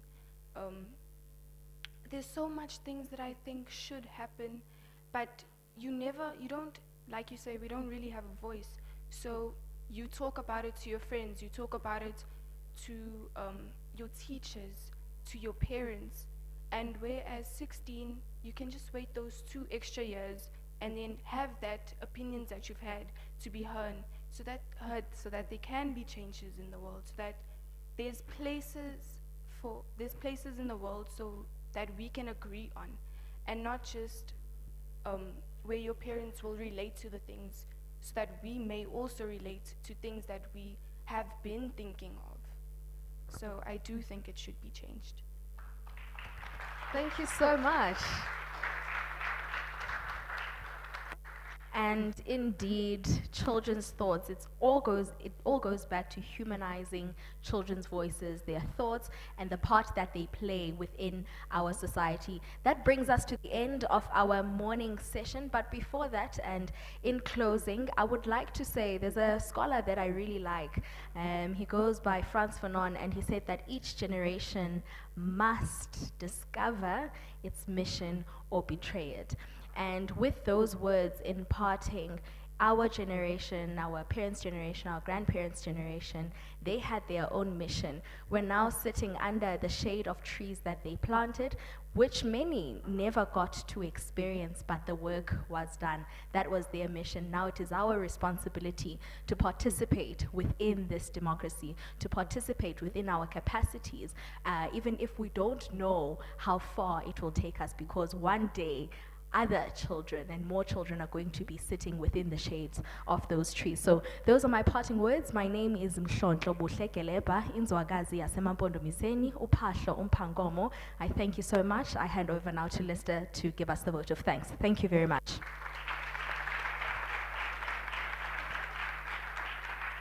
I don't know what comes after that. I mean,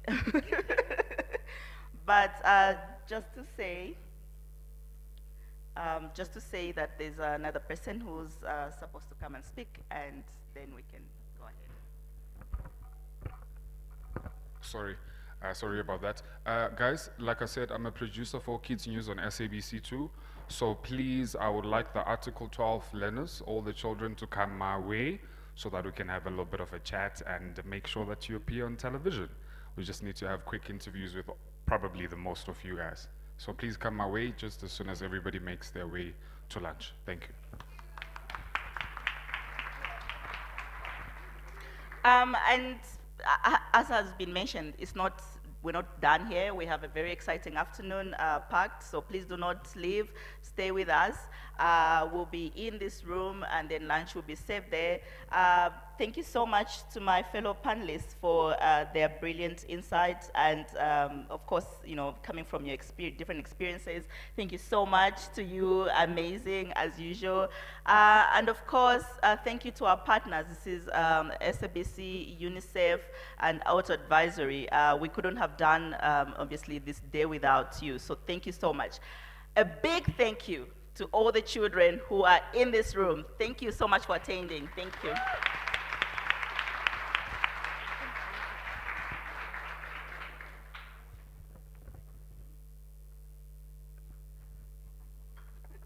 So I'm supposed to hand this to you first. Oh, wow. I genuinely didn't know. I know I work in the news, We're but full of surprises. thank you so much. Thank you.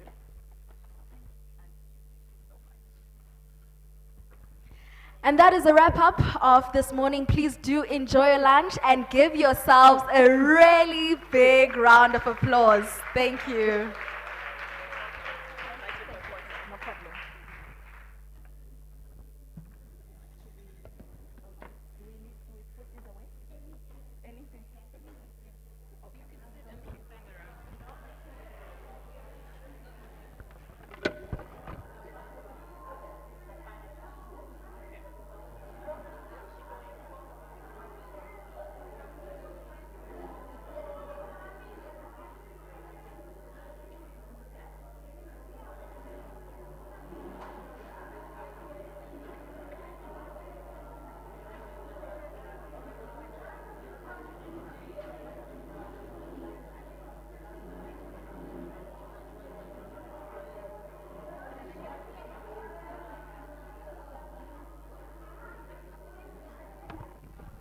Hello, hi everyone. Hi.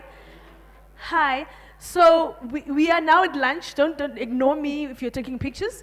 We're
already love it so much. Welcome to MMA's Children's Day celebration. Today we're going to be celebrating all the wonderful work that MMA has been putting in and day out. But let's first get through a bit of admin. I think all of us already have this information, but let me share it with you regardless. First of all, do we all know the Wi-Fi name? Thumbs up, thumbs down. Like I said, I love talking to people. Thumbs up, thumbs down. Wi-Fi name? Okay, so for those that have their thumbs down, it's Marks Park Guest. That's the name of the Wi-Fi. And the password is guest with a capital G, 123. Guest with a capital G, 123. We all good there, right? Thumbs up, thumbs down. Thumbs up. Okay, fantastic. Up next, please take as many photos and as many boomerangs and as many pictures and as many videos as you want to do whatsoever you want with them. However, if you're going to be posting them, we do ask please that you tag us on our various platforms. And I'm about to give you all the handles, so the notebook that was shared with you with the pen, you might want to take it out at this point. So I quickly take it out, and I'll give you all the handles. You see, I'm giving you all the tea. You must trust me, I've got you. Okay, everyone ready? The Twitter handle is Media Matters ZA. At Media Matters ZA. The Instagram handle that you're going to be using is at Web Rangers. At Web Rangers. The Facebook handle is at Media Matters and at Web Rangers SA. At Media Matters, and the second one is at Web Rangers SA. Please do use the following hashtags as well when posting. Hashtag Article 12, hashtag MMA turns 30, and hashtag International Children's Day. Hashtag Article 12, hashtag MMA turns 30, and hashtag International Children's Day. Last but of course not least, the bathrooms are to my left, your right, just out that door, and you're gonna turn, let's say 2 degrees. You know, just a little shoo. And it's right there. You'll see them as the brown doors. Everyone good? Are we good to go? Are you ready to hear all of our eloquent speakers that we've got lined up for you here today? I'm not hearing you guys. Oh, that's so much better. Before we get to our fantastic speakers, I'm going to first hand over to Pagamile Madonsela, who is none other than the amazing Public and Media Skills Development Manager at MMA.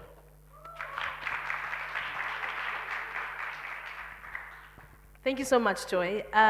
Joy forgets to always just say that she's an ambassador of all of our programs. She's been with MMA as a beneficiary for like 4 or 5 years now.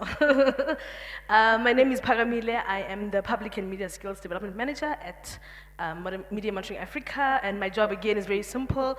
It's to welcome everyone to the second session of our Children's Day celebration.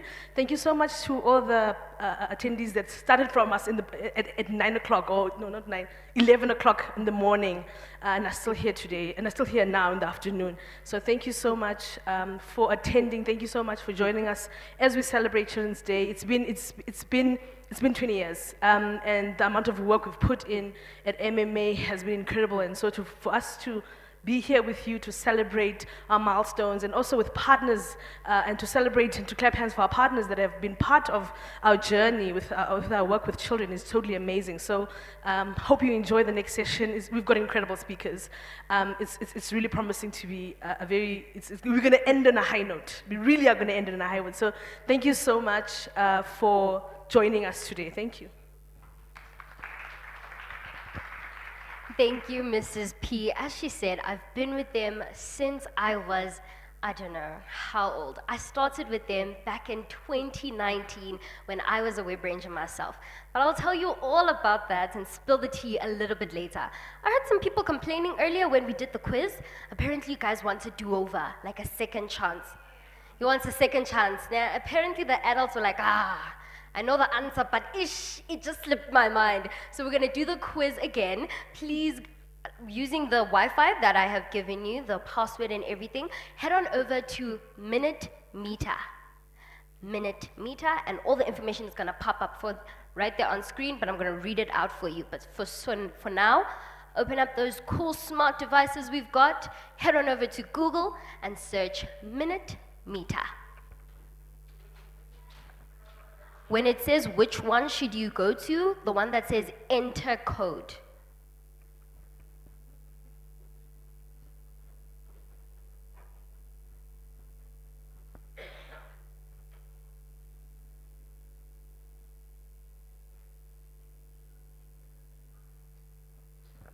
So I'm pronouncing it wrong. It's Mentimeter. MENTI.com. MENTI meter.com. The code is 3249336. 3249336.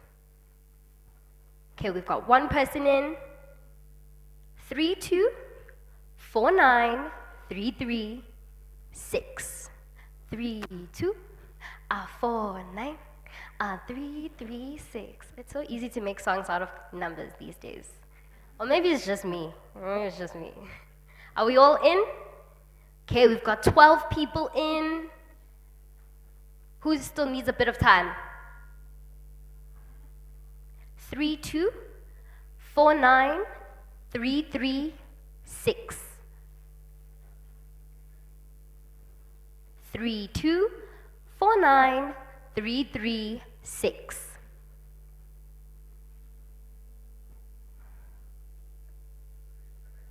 You see, turn it into a song. 3249336. It's just my voice today. Just, Okay, are we good to go? We've got 20 people in. Let's get the game going. Remember, you have to be super quick to get your points. Which two social media platforms are the most popular with South African teens? Ooh. Hey. The answers are slow-ish. Which two social media platforms are the most popular in South African teens? And the answer is TikTok and YouTube. Ooh, I'm hearing some in the room. Here's the next one. What are the most popular forms of content teens engage with on social media? Sports, news, gaming, or all the tea with the celebrities? I'm leaning towards, there we go. Definitely that celebrity like the tea. You want to know what's happening in Hollywood. Question 3.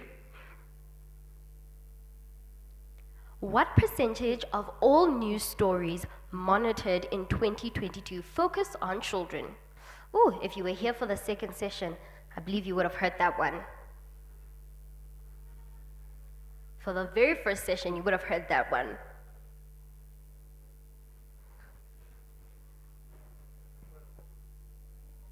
The answer is 6%. Oh, heading over to question 4.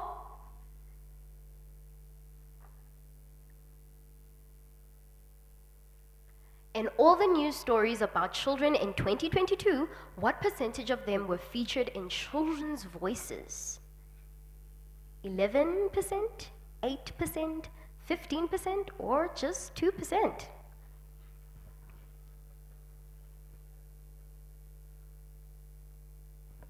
And the answer is just 2%.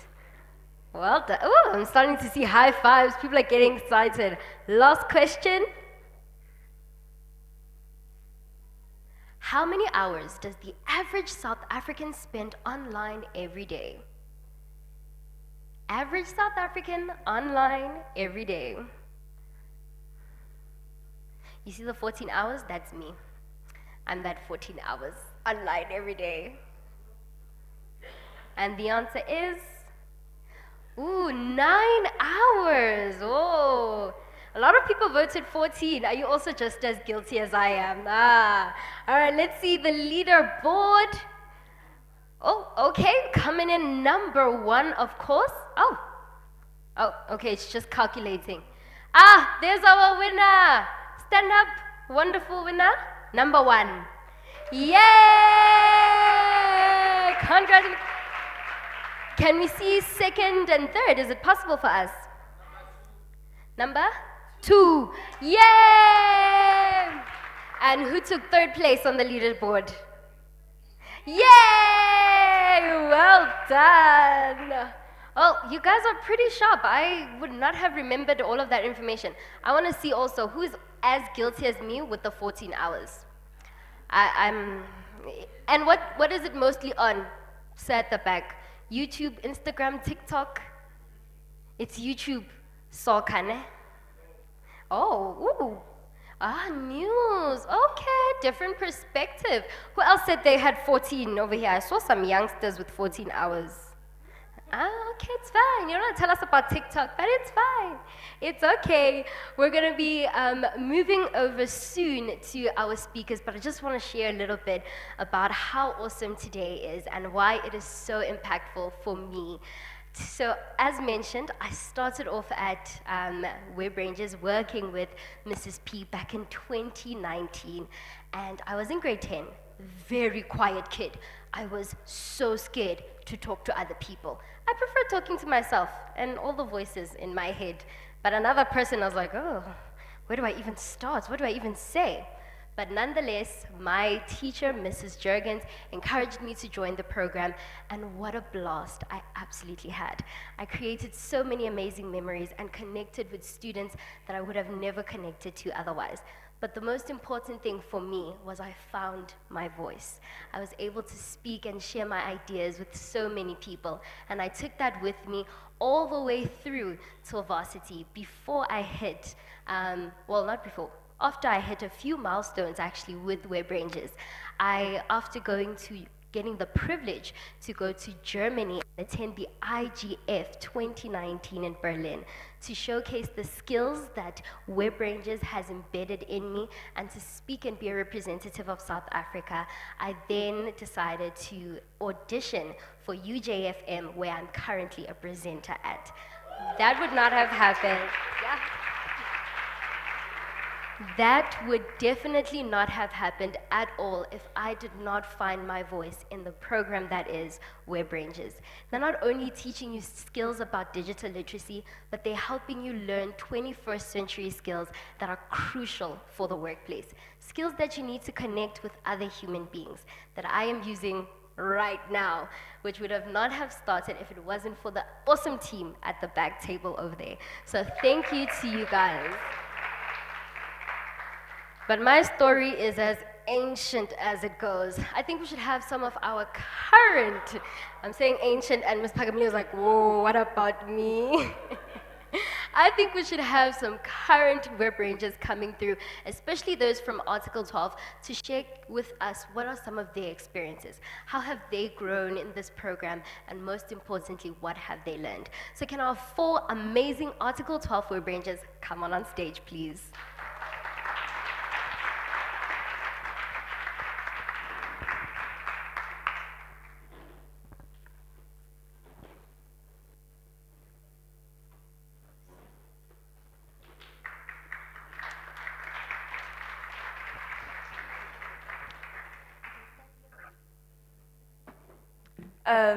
Good day. My name is Busisiwe Taza from Immaculate Secondary School. And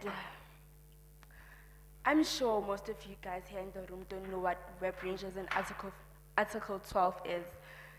But Web Rangers are young people from across South Africa who participate in a digital literacy program developed and designed and also implemented by Media Monitoring Africa, MMA, to allow young people to gain critical skills and knowledge about online safety. And Article 12 is a working group made up of Web Ranger ambassadors who have been trained in digital literacy and have a special interest in policy work and submission. Article 12 members engage in ICT-related policy submissions and discussions that ensure that their voices are heard and also their peers' voices are also heard. We ensure that policies are made and are more child-friendly, relevant, and relatable to children and their daily lives. And I'm now going to share my experience as a Web Ranger and Article 12 member. As a Web Ranger, I did not have much of an experience because we engaged with this digital literacy course during COVID. Even after many people quit at my school, I didn't give up because I knew I am stronger than that. And I decided to continue and soldier on. And in 2022, I bear the fruit of being patient and putting in the efforts and the hard work by being elected to be part of the Article 12 group. It was an exciting feeling because I wasn't so sure of what to expect, and I wasn't so sure of what it was going to be. And in May 2022, on the 14th of May to be specific, we were invited to the first workshop by Ms. Paramile with my fellow Article 12 members. And I think we were discussing some submissions we were going to make to the UNESCO, if I'm not mistaken. So far, the experience has been wonderful because I gained so much from it, and we have done submissions to the UN regarding a special focus in climate change, and my team members and I launched a comic book about mis and disinformation. This program boosted my confidence and self-esteem as we have done a lot of public speaking, and I learned how to sacrifice my school holidays as we were asked to attend workshops, preparing for some submissions. But overall, it was a truly wonderful experience. And to MMA, thank you to MMA.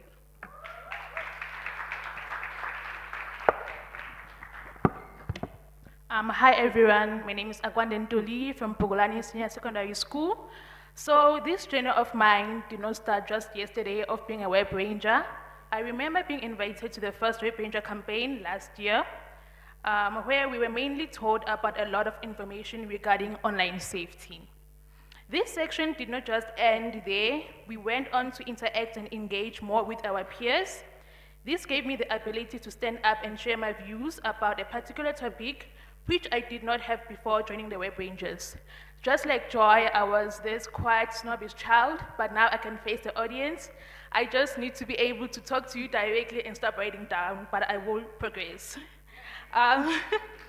Well, going on to being an Article 12 ambassador, it has been an experience that has and continues to lead me in learning more about our rights as children, especially focusing on social platforms.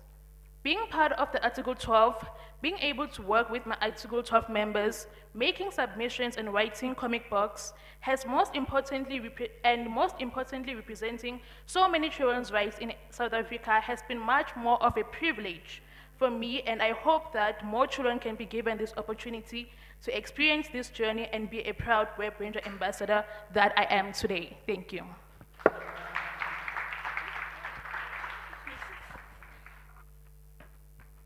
Hi everyone, my name is Khabisi. I'm a grade 10 in Mokoli House School.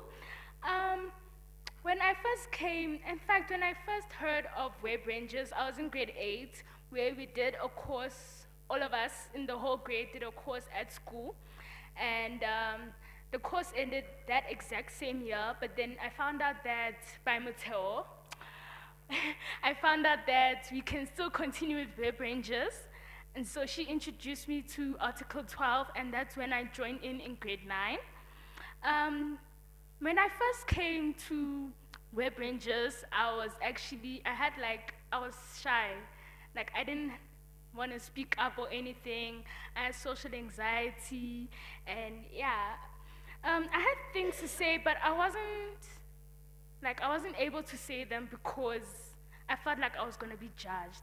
But thanks, Web Rangers, now I'm up here speaking to all of you without being shy or nervous or anything.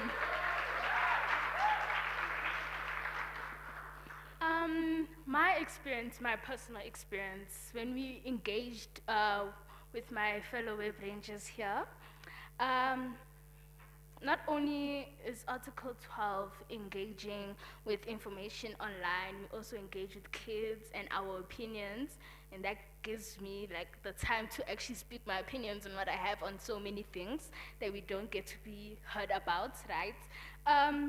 I learned many things because I had no idea what mis and disinformation was until, I learned at Web Rangers what it was. And I really appreciate the chances and opportunities my team and I got to speak and get our voices heard and our opinions. And yeah, I enjoyed the comic book we made. That was quite fun. And with my team, the people I met as well, it was really amazing. And I really wanted to thank Web Rangers and Article 12 for everything. You have built my self-esteem and my self-actualization. Thank you.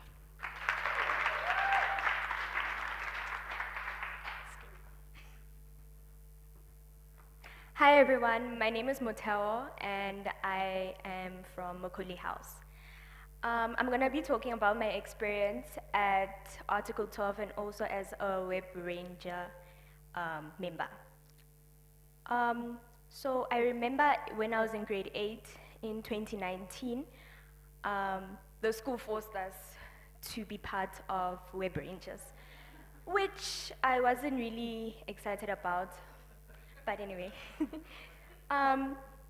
But when I started attending the things and actually learning more about being online and how to be safe online, it helped me, let me say that it opened my eyes to, how many children in South Africa are suffering without knowing what to do in a difficult situation when it's online.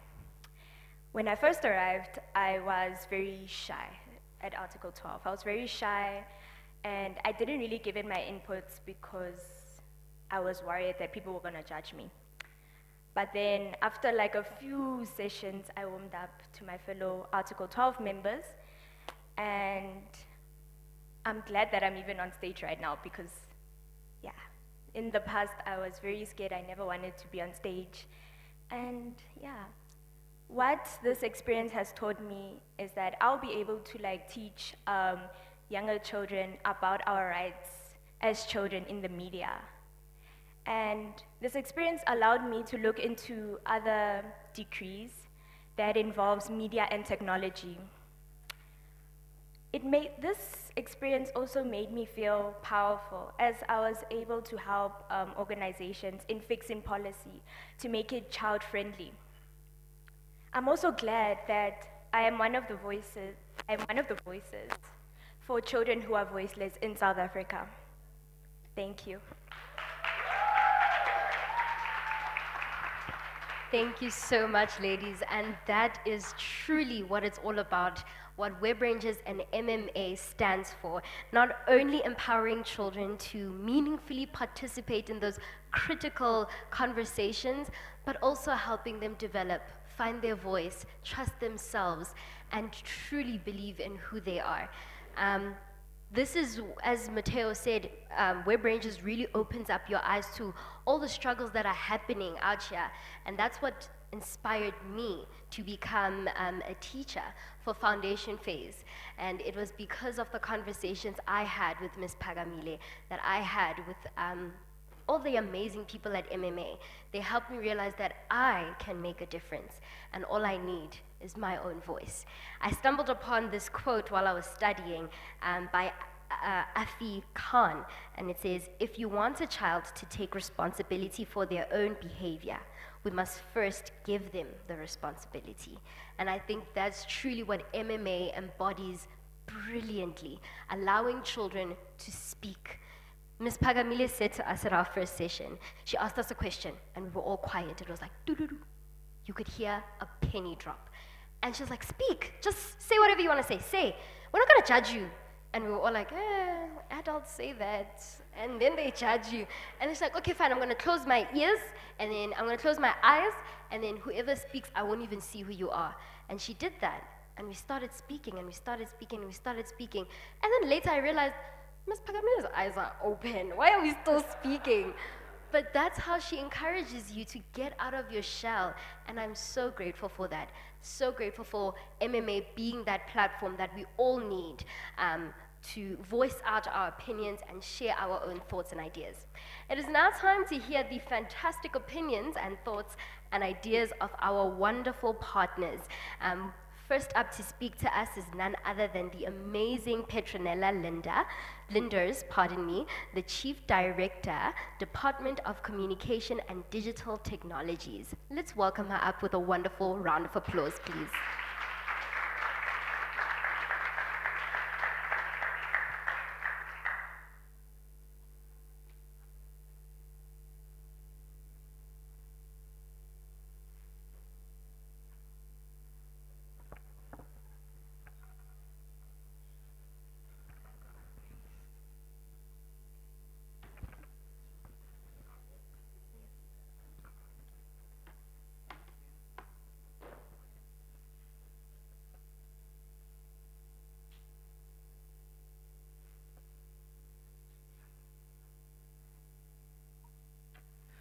Okay, thank you very much. Good afternoon, everybody. It is afternoon. It sounds so quiet in the room now.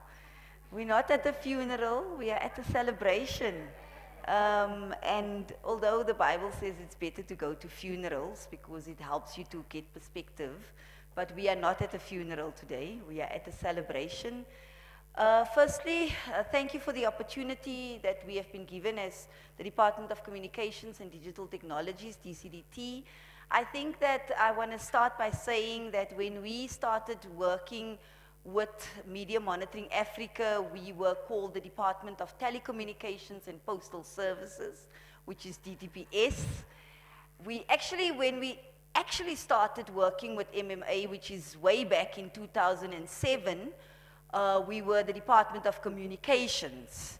And one of the things that we worked with MMA on then was developing the Children and Information Communication Technology strategy. And that strategy is the overarching strategy that we use up until today in the department to guide the work that we do as DCDT when it comes to empowering and protecting children. So our relationship with MMA goes as far back as 2007, 2006, when we started that process. Then we had some work with MMA in terms of when we were looking at how do we empower children online, and what do we do when children are engaging on online platforms. And I'm so blessed and pleased to see today that the Web Ranger program is what it is, because I remember when the discussions and the talk started for the Web Ranger program, which was way back in 2014, 15, and then with Google South Africa, and eventually MMA took over the administration and facilitation of the program from 2016. And then I think what was also for me significant as the department is when MMA then said, okay, we now have Web Rangers, we have the children, we are engaging them, we are protecting them, but what about their voices when it comes to developing policy and changing the policy environment of South Africa? And that for me was a turning point when MMA then said, let's start looking at the codes at schools and looking at the code of conducts at schools. Does it actually reflect issues relating to social media and how kids are engaging in social media? And because in most cases, social media is online and kids are in school, but when the result of whatever happened online, it comes back, it spills over to the school offline. And that's how Article 12, in a sense, was born. And I think it's really an interesting journey that MMA has taken, because they have essentially said we cannot just empower children. Sorry, we cannot just protect children by looking at how we report as South Africa in the news, in the media about children, but we should also involve children. We should make sure that they are at the center of what we do. And I think when we listen to the 20-year report, and it's just interesting that I came to Gauteng 20 years ago, in November, so I'm also celebrating 20 years of being in Gauteng, and MMA is celebrating 20 years of empowering children. And when I came here in 2003, I think that one of the, because then I was working for the National Youth Commission, and one of the things that we looked at from 2003 was how children's voices were completely silent in media. At that time, there was really nothing that actually even looked at how children are reported on firstly, but even giving input to some of the stories that goes out. And I think 20 years later, when we listen to the review that was read this morning, it's very evident that a lot has changed, but we still have a lot to do. Because if we look at the fact that it's still a very low percentage in terms of the 6%, but MMA has done a lot in regards to changing that. And I would like to encourage the organization this afternoon by saying that I know that as an organization that is a media monitoring organization, so you are monitoring media, it's not always easy. It's a tough journey because you get a lot of flack, you get a lot of backlash, you get a lot of information that request, and you want, people would want to silence you. But I want to encourage you to not stop the work that you are doing, especially when it comes to children, and ensuring that their voices are heard and that they are able to craft what happens in the news, in the newsrooms, as well as in every space of media, because that's media shapes what we do as a society. It has the power to shape what we do. So that's my encouragement to MMA. Do not stop what you are doing. Continue to speak out, continue to utilize children to bring them in. My message or my encouragement to the children that are still here and that was here and that participates in the programs of MMA and also in other government initiatives, my message to you would be that continue to go into the stories. Don't only wait until you are either part of the story or whether your family or someone is, but go into a story. Look at all media, look at every story that is being broadcast, and give your voice, give your opinion, tweet about it, go onto social media, because that's where you guys are. We just heard now 9 hours of our time in South Africa is online. So use your ability to be online when it comes to impacting on the story. So that's for the children. For the partners and the people that are supporting the programs that MMA is doing, I think one of the things that I would want to say is that let's collaborate, let's support the work, let's work together so that we are able to strengthen the work that MMA is doing, as opposed to being in competition or rather comparing what MMA is doing. Let's collaborate. And then lastly, from the department side, as the policy maker, I think we are currently busy supporting the process around the review of the National Children's, the Action Plan for Children.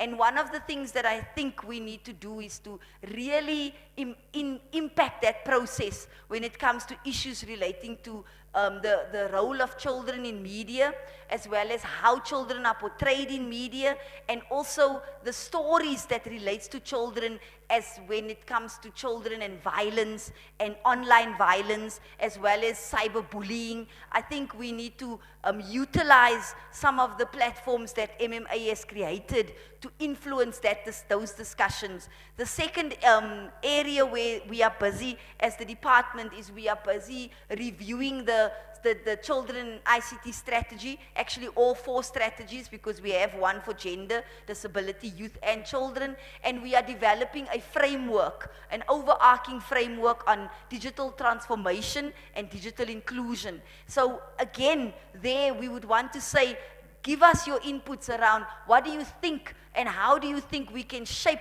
the digital transformation of our country, because our country is going digital, it is digital already, and in all of that, how do we ensure that children are continually protected, but they are also empowered to be the ones that create those stories, that enables those stories to happen. And I will want to end by saying that there's a quote that says, train a child up in the way to go, and when they are older, they will not depart from it. It's from the Bible. And I think what this program has demonstrated is exactly that children were trained, they were empowered, and now they are adults that are taking the baton and moving forward. And so let's continue to do that. Let's continue to train, because you train small children, you educate small children, you train teenagers, and you engage with adolescents. So let's do that, and let's continue to hear their voices so that they are not voiceless when it comes to, and let we change that percentage so that next year when we meet again, we have an increase in the percentage of stories that is really focusing on the voices of children. Thank you.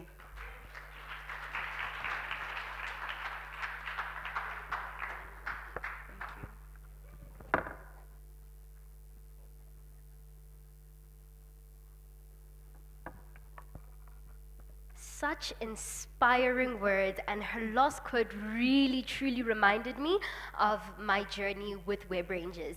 Truly, once you train a child and they know what to do, let them go running, flying, soaring. I got the absolute amazing blessing of being part of the Global AI Youth Council, and I applied all the skills that I had learned at Web Rangers. All I had to do was share my skills, my knowledge, but I would have not been in that council to begin with had it not been for Web Rangers. So truly, it is a platform that is giving a place for children to voice more of their ideas, more of their skills, and my most important one, truly find your voice. We're going to have our next speaker come up, Ms. Takalani Malevu, speaking on behalf of the Information Regulator. Let's give her a warm welcome, please.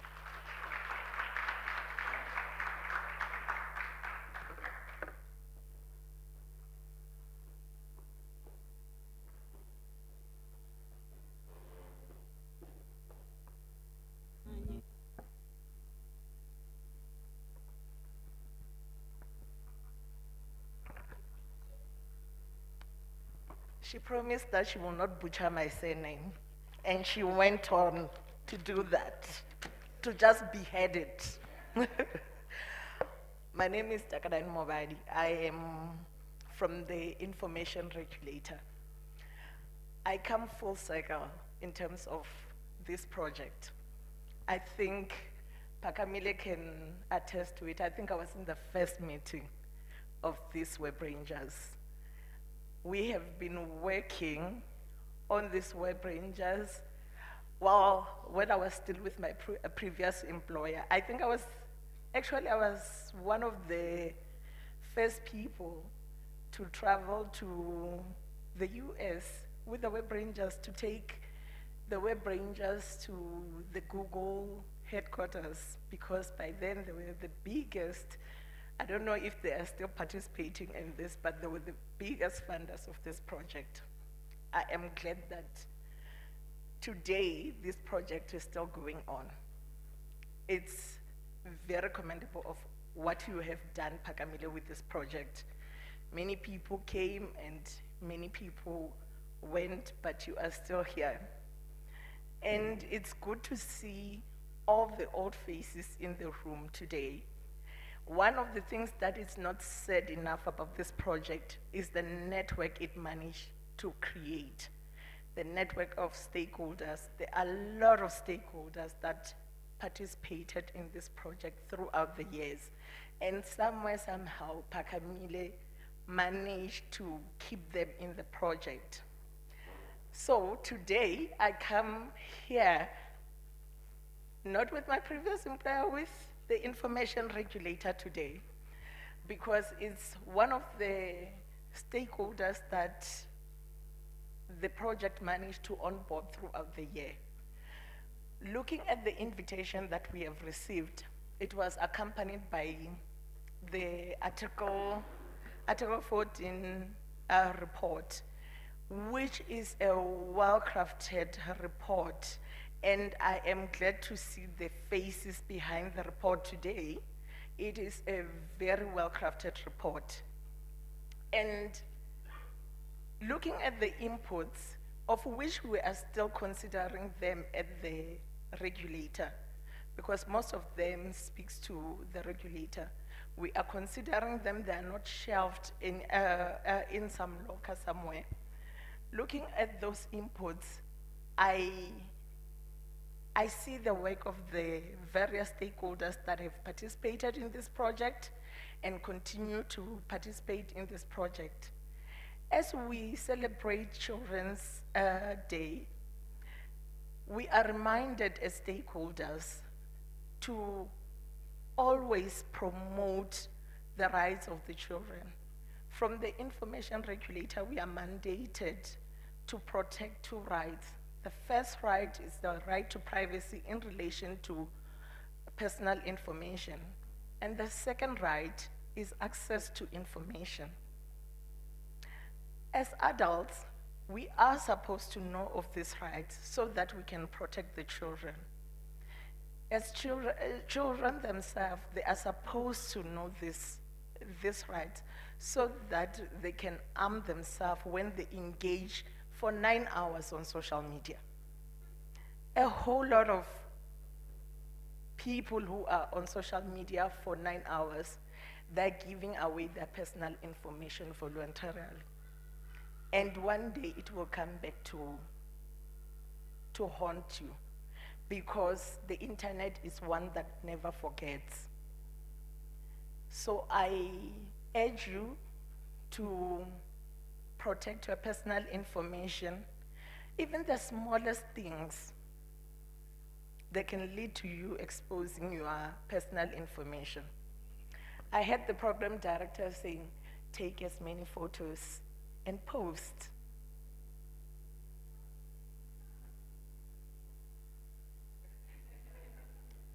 I will leave it at that.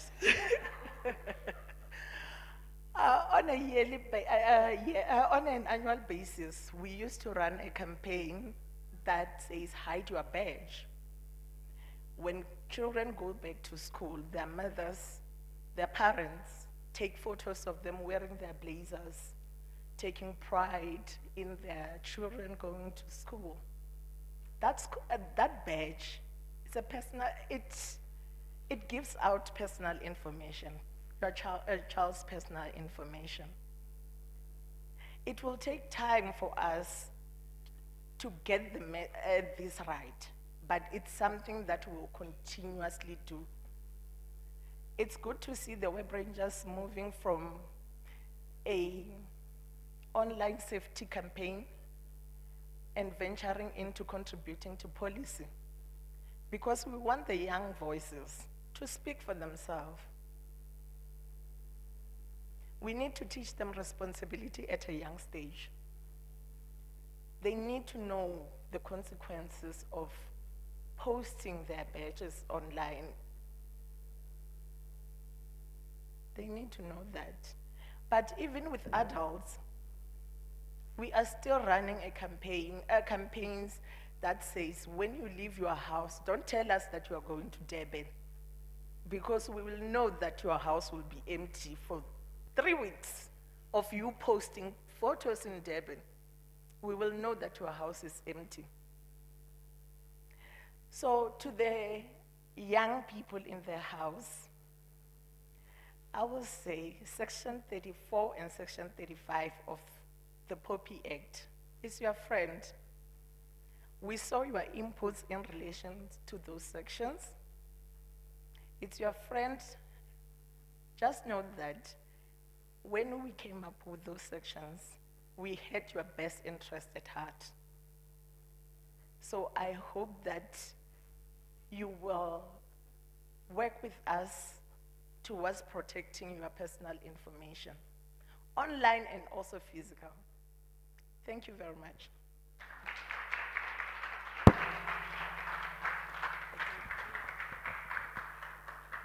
Thank you so much. She reminded me of a session we had with Ms. Pagamile, the Article 12, and there was an abbreviation. Do not kill me, Mrs. P. I forgot the abbreviation, but I remember what it means. And it basically stops you before you actually post, and it takes you through the step-by-step process. Do you guys remember it? Do you know it? It takes you through, like, each letter has a question that it asks you. Is it informative? Is it, and it really helps you process first. Is it necessary for me to post this?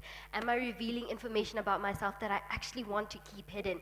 And I was explaining to a friend of mine that I think adults should also know this. It should be encouraged and promoted to children as much as, well, to adults as much as it is to children as well.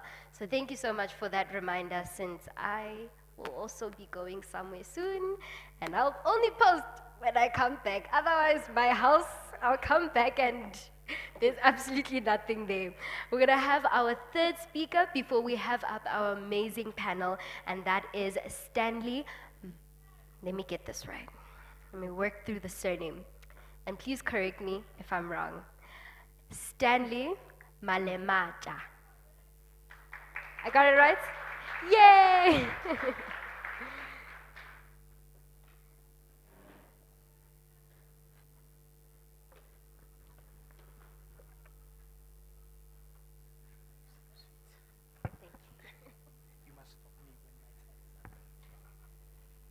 Afternoon, everyone. She got my surname correct. Normally, when people have to pronounce my surname, I hold them by the hand, tell them to breathe in, breathe out, then they get it correct. Just again, before I start, just another round of applause to the Article 12 students. I think they really did well in their presentations. And I'm saying this for two reasons. I was actually panicking when I saw the podium because of my height. Then when I saw them coming up and I could see them, you know, mark shot, I was like, okay, I'll be fine. I was concerned that you guys are only gonna see my forehead. I'm basically before you to just tell you a little about the partnership that the Center for Child Law and Media Monitoring Africa has. And you know, these two organizations are really at the forefront of the protection and promotion of children's rights in the media. Not only that, if you have had an opportunity to visit the offices of the Center for Child Law at the University of Pretoria, you'd notice that we are quite a small team, but yet we do a great amount of work, if I can put it that way. And the partnership between the CCL and MMA is so strong that when you start working at the CCL, you know who William is. Because you'd wake up in the morning, dress up, go to work, you get to work, there's an article that has been published that potentially reveals the identity of a child's name, then you'll just hear Karabo and from their office, oh my gosh, we need to speak to William about this, right? Then you're like, who's William? Who's this William that every time there's an article that potentially reveals the identity of a child, his name keeps on popping up? That is the type of relationship that the Center for Child Law and Media Monitoring Africa has.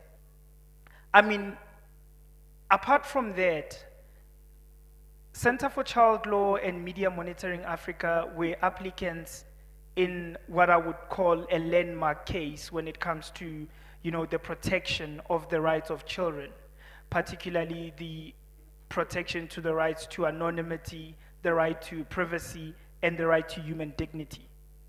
Normally when we start talking about children's rights, people start thinking, as long as we can talk about the best interest of the child, then we find, no, children also have the right to privacy. They have the right to human dignity. And, the case of the Center for Child Law versus Media 24 actually brings that to light. Because if you go through that beautiful case, I don't want to lie, it was not as beautiful when I read the papers. I just started at the Center for Child Law as a candidate attorney in 2016. My then principal attorney, 4 days into the office, I'm feeling this, I'm going to be a lawyer. Shoo, boom, volumes and volumes of files on my desk. Stan, can you please read this and do a summary? I'm like, yeah, but. So, but then you start reading the amazing papers that have been compiled, by different, organizations, the Center for Child Law, MMA. Then you start understanding, wow, so I was only interested to see a case being in court. So this is how it starts? Okay, it doesn't start as sweet and juicy, but it's fine. So, but I read those papers, I engaged with those papers, and then you start understanding the level at which children's rights need to be protected, especially in the media platforms. The case gets decided, I think 2019, the judgment is handed down, remarkable judgment. And I was celebrating, I'm like, yeah, I read these papers. Then what happened is that after that case, then Netflix released a drama called Blood and Water. And as I was watching that drama, I was like, no, man. Something is familiar about how this story is running and something that I read. I was like, Media 24, Media 24.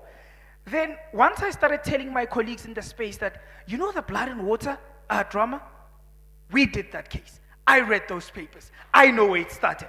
Then they're like, they were like, oh, okay. Then say, okay, what does it help now that, she has decided to go to Netflix and tell the story? I'm like, you see, that's the part that you don't understand. Children have the right to tell their story at their own time and in the manner that they want, right? We are not saying children cannot tell their stories, but it's how they tell it. And if you go through that beautiful judgment, you'd see that coming up. Beautiful, beautiful judgment. I enjoyed it, still enjoy the relationship between, the partnership rather between CCL and MMA. And apart from that, CCL and MMA also, partner up when it comes to, teaching journalists about responsible reporting, And I remember I was invited to give a lecture in their first class this year. And it was so amazing because when I started talking to the journalists, I'm like, actually today I really want to understand how do they package their story and what makes them feel that, that case of Media 24 is now blocking us from making our work easy or just coming up with a breaking story, because that's what they like, breaking story. The story is broken, the identity is out. And I asked in the class, haven't we learned a lesson from the case of S versus Mahlangu? This is the case where, in relation to the murder of Regine Terreblanche, where one of the accused persons was a minor child. And immediately when he turned 18, breaking story, we know who was the accused. Here's his image, here's his name. And up until his identity was revealed merely because he turned 18, nobody knows where he is right now. Nobody knows whether he's safe or not. So, and what it does is that revealing of his identity, he's going to have to live with it for the rest of his life. Only because some people decided that this will be a breaking story and they didn't give him an opportunity to tell his story the way that he wants and at the time that he thought to be suitable. And this is what Media Monitoring Africa does. It says we are not saying don't tell stories. We are not saying don't go around and break stories. Break them, but break them responsibly, and know that when we are dealing with children, their best interests are of paramount and everything else stops and we consider the best interest of the children. So again, if you look at how Media Monitoring Africa does its work, is that it really draws a fine line between what is interesting to the public and what is in the interest of the public when it comes to reporting, especially reporting on matters that involve children. So just to wrap up, I remember when I presented a lecture to journalists in partnership with Media Monitoring Africa. And I was asking them questions to say, but can you just make me understand, why do you report the way that you want to report? And examples were being given to say how, for example, now the famous trial of Senzo Meyiwa the court had to adjourn and come up with rules because journalists were chasing witnesses.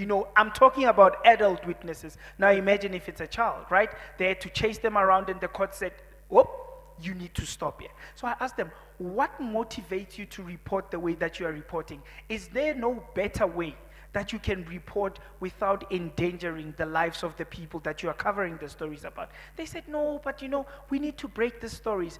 But after that lecture, they got even a more clearer understanding of responsible reporting in matters involving children. And I was telling them that, watch the space. Pagamile, can you please note this one down? Call me back again next year. I want to tell the journalists that Media Monitoring Africa, the work of Media Monitoring Africa and the Center for Child Law has influenced foreign jurisdiction. I remember in the class I was telling them that, guys, the Center for Child Law has just provided a legal advice to an organization in Kenya that had a similar problem that we had in the Center for Child Law versus Media 24 case. And here in the facts of the case is that it was a group of children who were in boarding school in Kenya. They were mistreated. No one was listening to them. Their voices were being muzzled. They decided, no, we're going to burn the school. When they did that in the company of other adults who were in the school hostel. When they went on trial, they were not separated from adults, and in the same courtroom, the media was there. So the media took down pictures, names, and started publishing. When the media was told to take that down, they said, nope. This is a very notorious crime. It's setting our government back. These children must learn a lesson. And that's why we're going to teach them a lesson by putting their name in the media. So the organization in Kenya contacted us. We said, no, don't worry. I read this case in 2016. I read the papers. I said to my boss, don't worry, I'll do the legal opinion for them. So I did the legal opinion, sent it to them. They informed us. They won the court. They won the case in the High Court. And they sent us the judgment. They're like, we think we might want to do something similar next year, so we'll let you know. So please call back those journalists, and I want to tell them that we are influencing foreign jurisdiction. Thank you.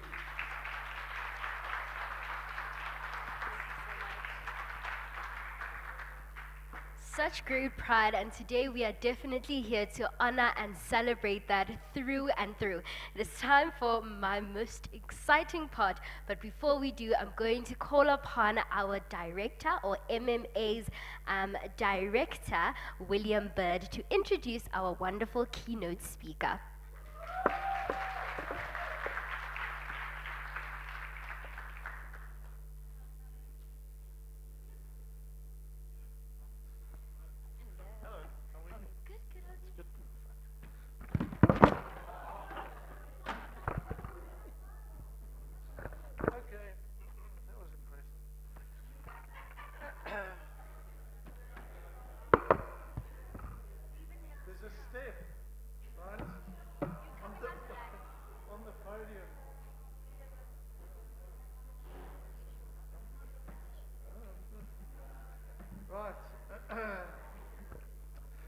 Well, that isn't quite how I anticipated coming on stage. So today is and has been a very special day because aside from the brilliant partners in the room and the web rangers, it's been a day to celebrate and highlight some of the amazing things that we've been able to achieve over the last 20 years. But that actually, we know that in as much as we've done a lot, we've still got a very long distance to go. What, am I bleeding? Oh, that's all right. We still have a very long way to go. And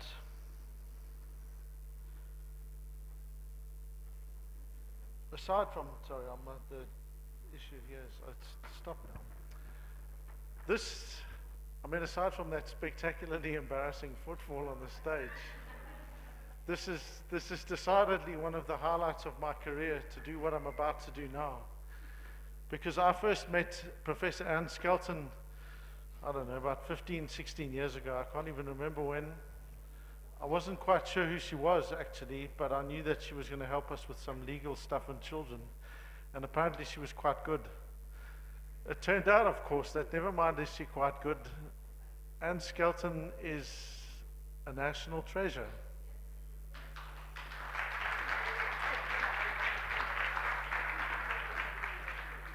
And I mean, the thing that annoys me is the kind of inequality of how we see and respect different sectors in our society, right? Because if Anne Skelton was in the pop world, she would be Taylor Swift and Beyonce combined into one. Right? Had Anne Skelton taken up rugby, she would be cruising around on the Victory bus this very afternoon instead of spending it with us. But, I mean, I say this with lightness, but it's completely true because I was sent her a very brief version of her CV, and it's just ridiculous, actually. So when you have to refer to her, you should call her doctor twice, because she's got two, I think at least, if not more already, right? So you'd have to say Dr. Professor Anne Skelton. She's got more letters after her name than most of us have years of school, right? So it's not just that she's a rock star in our sector in terms of making it popular. She's a rock star because of her unending, unequivocal commitment to our Constitution.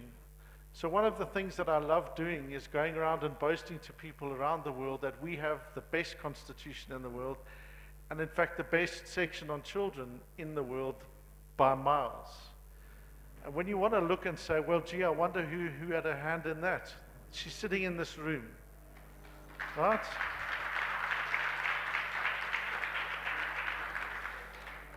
I mean, Anne Skelton is just, she's a legend, and it's such a privilege to be here, and I'm so thrilled and touched to be introducing you.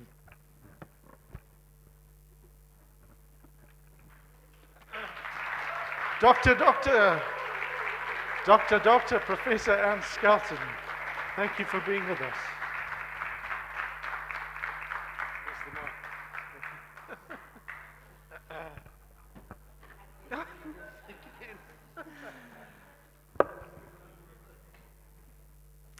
Well, William, you really knocked yourself out for me.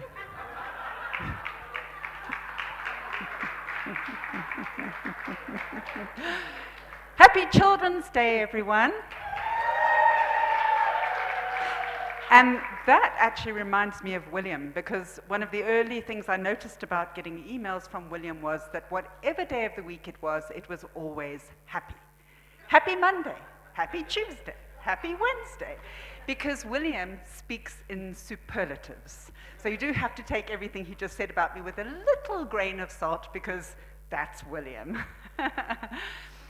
It's been an immense privilege and pleasure to be part of MMA's journey over the years, because we've collaborated on many many cases and many battles, many fights, and you've heard a little bit of some of them from Stanley. But in the years that I was at the Center for Child Law, I sometimes felt that we were taking on a kind of David and Goliath battle, you know? I'll come to some of those stories later, and I'm going to tell them as stories because I've learned from the media that that's what people like. But let me first of all just start talking about rights, because I think it's important to note that what we've been doing over these years is really trying to uphold the rights in our Constitution, but also the rights in the Convention on the Rights of the Child and the African Charter on the Rights and Welfare of the Child. And some of the important rights that we've been upholding are Article 12, children's right to participate, Article 13, children's right to freedom of expression, Article 17, such a unique and interesting article because it actually is directed at the mass media. That's what it says. Now, in the Convention on the Rights of the Child, the articles are usually framed as obligations on states. States, parties must uphold the rights of children. But Article 17 is interesting because it actually says states, parties recognize the enormous role that the media plays, and then calls upon the media to do that work responsibly and to do it in a way that empowers children through providing them with appropriate information, and also calls for guidelines, which of course is some of the work that MMA has been doing. And these rights that children have do also embody obligations. So the state has obligations to uphold children's rights, but in the realm of media, we're also dealing with a business, because the truth of the matter is that media involves business. And so we're looking at a self-regulating business, if you like, but it's a self-regulating business that also upholds another important right, because the media themselves are the upholders of people's right to freedom of expression.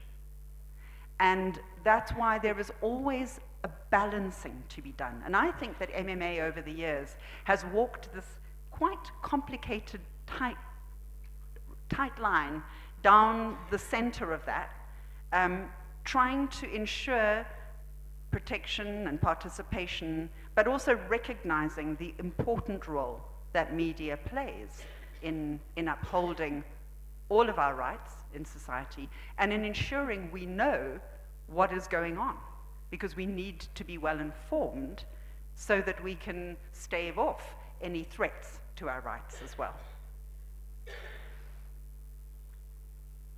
Now, there are, of course, a lot of new challenges that are coming up in this sphere as well. Because originally, I suppose, when the Convention on the Rights of the Child 35 years ago was drafted, mass media included the print, radio, television, not much more. But now it is so massive. Social media is a part of our daily lives, and therefore we are in a whole new realm of work. And I think, again, that we see from the Web Rangers, and I had the fun and privilege to have lunch with Web Rangers today, and we were talking about this, about how important it is to, on the one hand, ensure that children are not left behind because they don't have full access to the media, but on the other hand, making sure that there is adequate protection and that they have information so they can protect themselves as well. The Committee on the Rights of the Child that I'm currently chairing oversees the states parties' work on children's rights. How are states doing in fulfilling the rights of children? And we also issue general comments from time to time, which are sort of larger, longer documents that look at particular themes. And the one that we've just finished was on children's rights and the environment with a focus on climate change. And the Web Rangers told me that they had participated in making submissions on that. And they were actually over 16,000 children made submissions on that. So well done for being amongst those. And before that, our previous one was on children's rights in the digital age, because there are so many new challenges that we need to think about. And what the line that the committee walks there also is recognizing this need to develop children's autonomy and their rights of empowerment through the digital tools and information that we have, whilst at the same time ensuring sufficient protection and empowerment through information as well. So I want to just take a little look at 3 big stories that MMA was involved in, that I was also part of.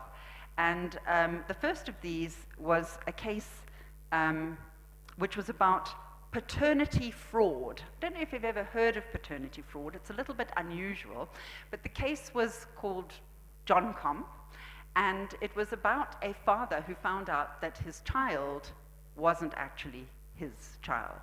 And so he wanted to sue the mother for defrauding him of all the money that he'd paid out in maintenance. And in order to do this, he was going to publish he was taking her to court, but he wanted it all to be published.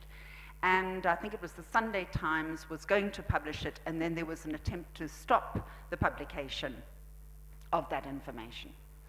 And it ended up going to court. And Media Monitoring Africa and the Centre for Child Law entered the case as friend of the court, amicus curiae. And I argued those submissions before the court. William was there, and maybe some of you as well. I remember feeling, is that pressure of going up against big media houses. It's not that easy, little NGO going up against big media houses, but I think we stood our ground, we made our case, and we actually had a lot of success in that case, because what came out of it was that the whole case was about the fact that the Divorce Act said that you couldn't reveal the identifying information about children. If you wanted to write a story about the divorce in the media, you couldn't say the names or identifying information. Now the media said, but we need to tell stories, and stories have to be interesting. I mean, what are we going to, we've got to be able to say something, so there's something wrong. In fact, I remember now, the law went further than that. It wouldn't allow them to say any details. And so the media said, look, this is a problem, we can't tell stories, and that's our job.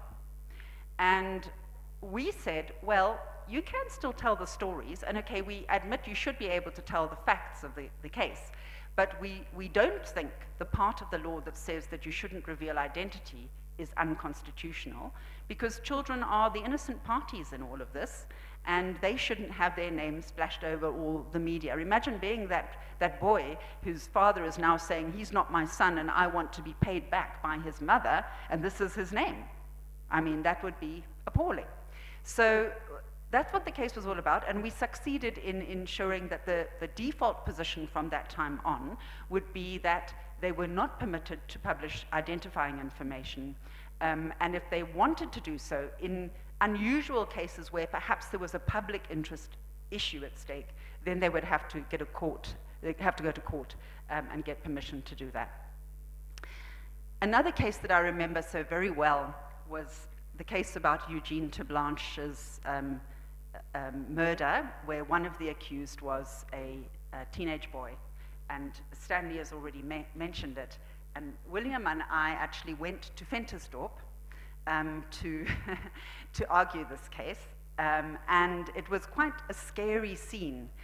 We were standing in the street at one stage. I remember it was very dry and dusty in Ventersdorp.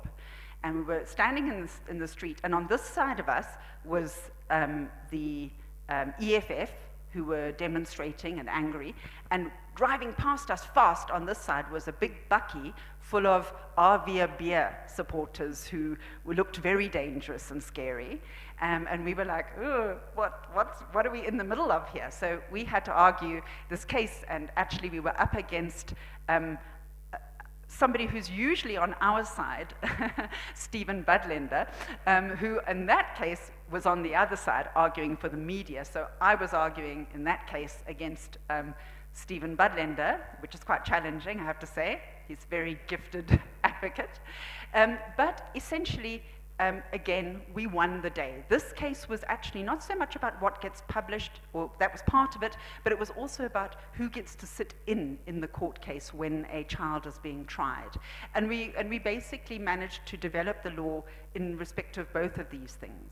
But something that we didn't pick up in this case was he wasn't named whilst he was, the boy wasn't named whilst he was under 18, but when he turned 18, and it was like the last day of the trial. It was just unfortunate he was still involved in the case. The media revealed his name. And he actually left Ventersdorp. He was acquitted. He was found not guilty.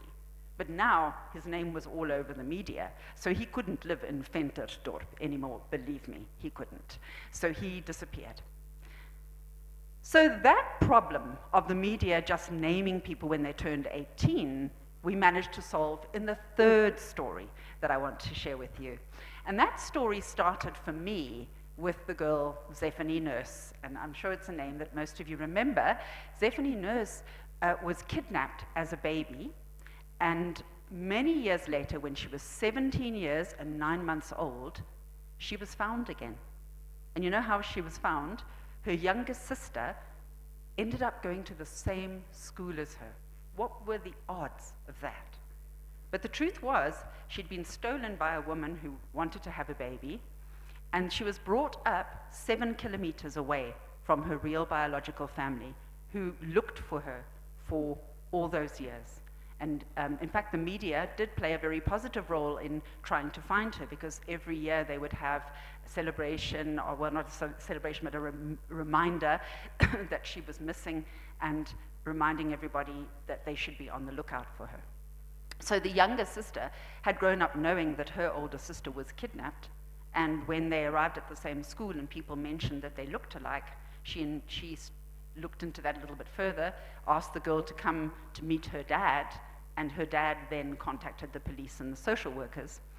And it turned out that DNA matching proved she was their child.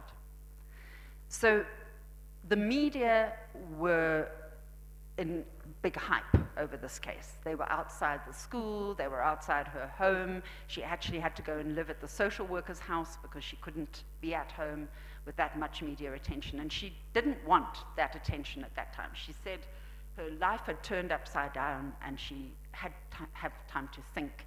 And she said from the beginning that she might one day want to tell her story, but not now, not under these circumstances and so on. So we brought an urgent application. MMA was one of the applicants, and Zephanie herself was one of the applicants.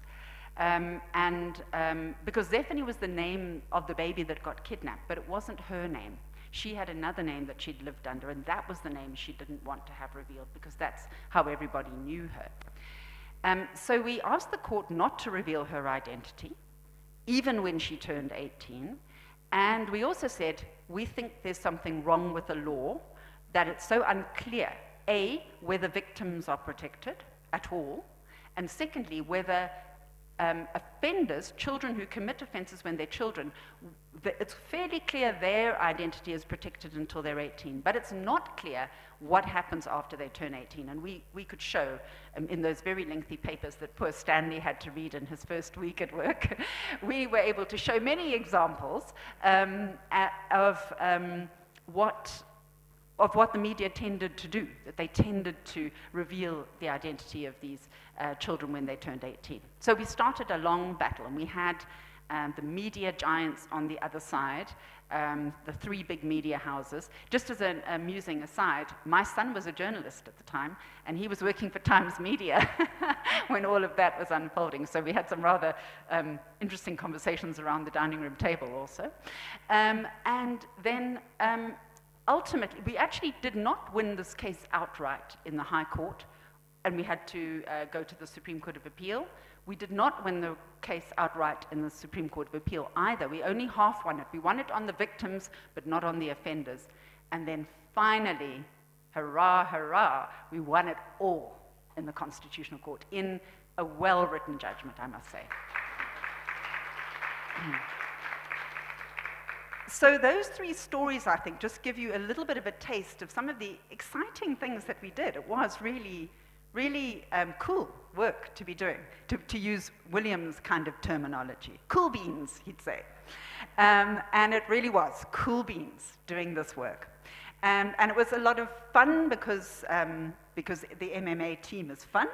And over the years, we've also been contributing together in also guiding journalists through these courses that MMA runs. And also we've dabbled quite a bit in the films and publications area as well, trying to do some of the work there around getting the balance right on censorship, on child pornography, and so on. So I also know that MMA has done a lot of work and policy intervention in the last few years around the Films and Publications Act on making submissions to Parliament on changes to the law, and of course making submissions to the UN Committee on the Rights of the Child. So I was on the receiving end of those. Thank you very much for sending all of those submissions in. And I can tell you it does really make a difference. One of the things in General Comment 24, which is on children's rights in the child justice system, is that it's very strong on the protection of identity of children in the criminal justice system. And I was the lead drafter of General Comment 24, so I can assure you that what I learned from my work with MMA fed very heavily into that general comment. So where does this bring us now? Because we're at a very important celebratory point. And I'm sure if those of you who are working in doing child-focused work are wondering what's ahead, what's coming. Well, it's quite clear that social media is the space that's going to keep most of us occupied in the next decade. There's going to be a lot of work to be done. And we're going to have to work hard on keeping this line of promoting children's autonomy and their evolving capacity within that space, because believe me, there's a big push on protection. So we will have to do the work on protection too to get it right, but there'll be far more voices on that side.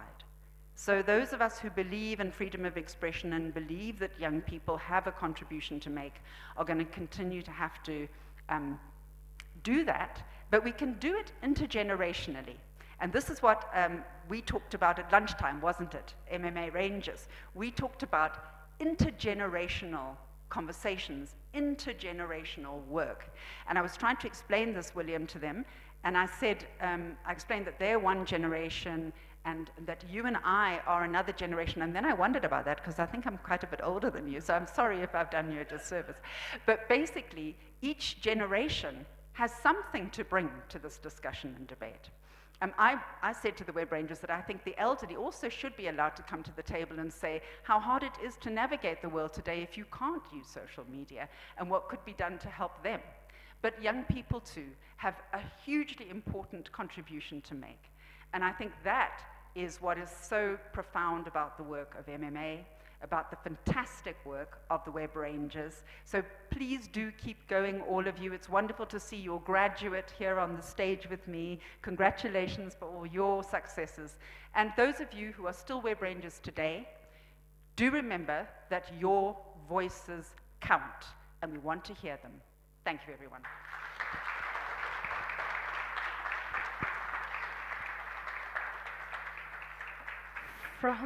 From that, I am not even going to waste any time. I think we should jump straight into our panel discussion. And I'm going to call up our panelists, starting us first with MMA Director William Bird, Dr. Patricia Watson, who is the Chief Director of Social Inclusion and Partnership in Education, DBE.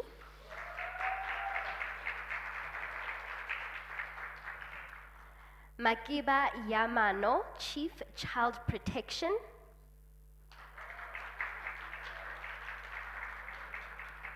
And Tino Tende Godotsi, who is the Article 12 Web Ranger.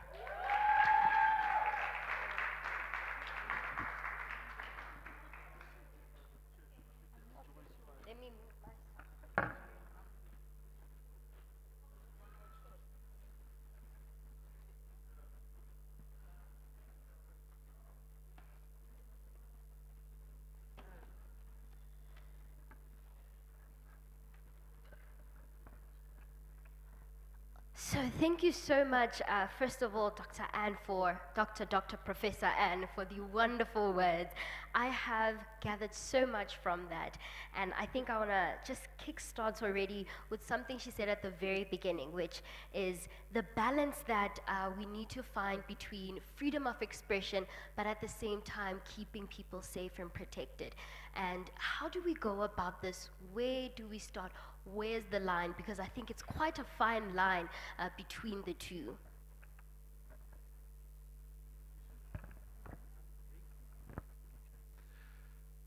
So, yes, thank you, Dr. Professor. That's going to be your new nickname. I think we finally got one for you.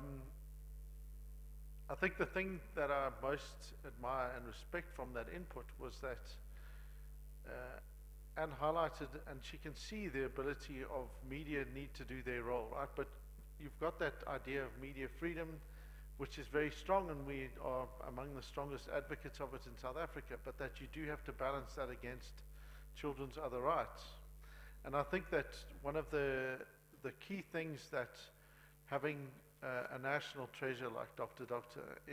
on the global stage is that you're able to kind of make sure that there's a really progressive voice for children's rights being heard on these issues. Because what we tend to see when we talk about children very often is a backlash and quite a negative thing, which is protect, protect, protect, and something that either denies their agency or takes away from them. Thanks. Thank you so much. I think now the last appeal for social media and then how we can nurture children's agency, because they also have freedom to express themselves. But at the same time, now the time is more, the children also have a chance to be a perpetuator when then they push their boundaries to express themselves. And then now there is a space of cyberbullying, and then also being a perpetuator themselves in the online space. So I also think that program like Web Ranger has such a great potential to nurture children's agency, but also act responsibly. From my work in child protection, all my work with media was protect, protect, protect. Because always children has been victim. And it's still sad from the MMA's recent report, majority of the cases of children, how they are referred in the media is still as victims. And it's still sad. But now with social media, children can take up their phone, can photo or can video and then post, and it could harm somebody else as well. So I think that's really a fine balance of making sure children also understand their rights, but also the peers' rights. And then that Web Rangers program serves both the purposes, which I really appreciate as a partner. So I'm all for children and youth agency. And I believe that when children and young people are given the information, they are able to use their value system to make informed choices. So at the core of protecting children is the values that make us a thriving democratic society. We know when we are threatened because we feel discomfort when our values are in conflict with ideas or with an image that we're looking at. So I want to say to children is trust your guts, because you've got what it takes to manage this world that you've been born into. And I think that the discourse on protection needs to be really monitored carefully, because securitization also comes with a loss of freedom, a loss of autonomy, and it's not too far away from being reinstating police states. And I think that our transition from apartheid to democracy showed us what we don't want. And what we don't want is children growing up with a sense of fear, a sense of otherness, and a sense that they don't belong unless they belong to a norm. Because I think belonging in the digital age invites diversity, inclusion, and huge imagination to navigate what that means for you. So make sure your values are firm and the rest will find its place around you as you ideate into the future.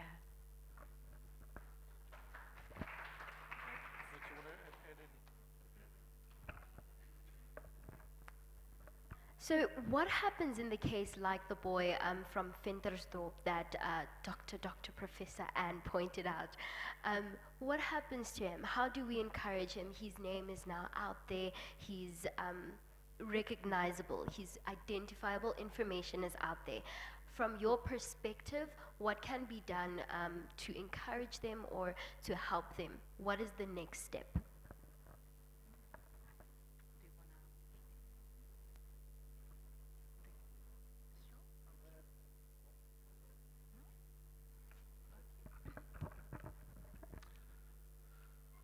So in the Eugene Blanche murder trial, the media generally, thanks to Dr. Professor's arguments in court, they were put in a separate room, so they couldn't in fact see the child even.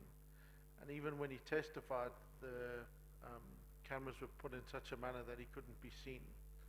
So the media, his identity was protected. What some unscrupulous ones did was, I think it was on sentencing or when judgment was being handed down, that it was actually the same day as his 18th birthday.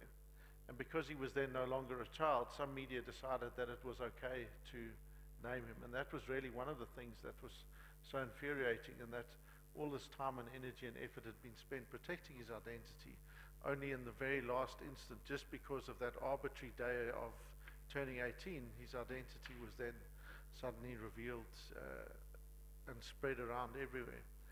And once it's out, it's really difficult to kind of get the cat back in the bag, you know, which is why we see with online harms that children experience with cyberbullying or doxing or sexual abuse imagery and that kind of thing, that the quicker you can get to that stuff, the faster you can limit its spread, the better chance you have of reducing the harm that it's going to cause. But to be clear, it will cause harm.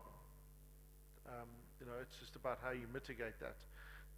CCL, so Centre for Child Law, has done a number of cases where they've acted to go and interdict media from preventing them from naming and identifying people where it has, in some instances, already been out there. So there are legal steps, but it's always a good idea to just ask the question, is it in the best interest of this person, this child, to be named and identified?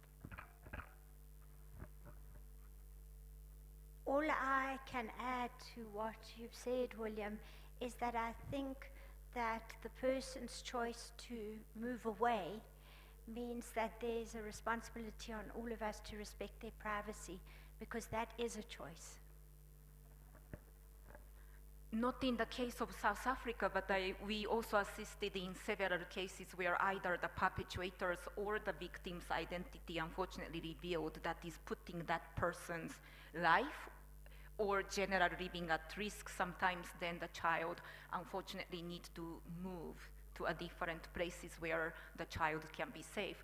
But now, as already William mentioned earlier on, so it's also for all of us, not only adult, but the child themselves, what kind of personal information we want to put out there.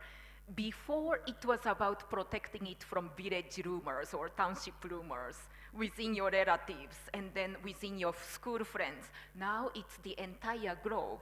So how can we make sure that your identity is safe in the online space?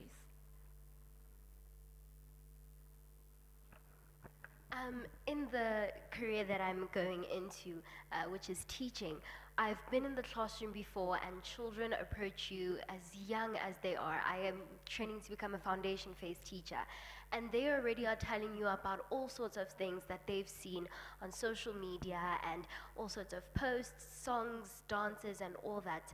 How then can, from your perspective and your careers, what can be done for someone as that young to be informed on keeping themselves safe on social media? You can answer this one. Okay, I think what you have said is one thing that we as Article 12 members are really focusing on. It is something that we are trying to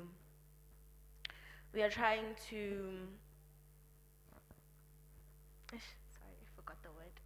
Yeah, we're trying to spread the word out so that people that are making information make it accessible and understandable for children. Because at the end of the day, everything that is going on in the world affects us too. So we need to get information in a way that we understand, in a way that a child could understand. It doesn't have all these big words and whatnot. It's something we can read and read with understanding and not just read for reading, but we understand. Like in cases of climate change and whatnot. So much information is given out about climate change and whatnot. I may read it, but I may not understand it and how climate change is going to affect us. Because at the end of the day, adults are gradually going to leave, and we are going to have to live in a world with no trees that has so much carbon dioxide that all of a sudden now we have to have alternatives to breathing and whatnot. So at the end of the day, these things are going to affect us more than they are affecting you guys. So information that is understandable has to be given out so that we ourselves understand what is going on in our world, because at the end of the day, we are going to be left with it. And if we do not have enough information about it, then there is no way forward. Thanks.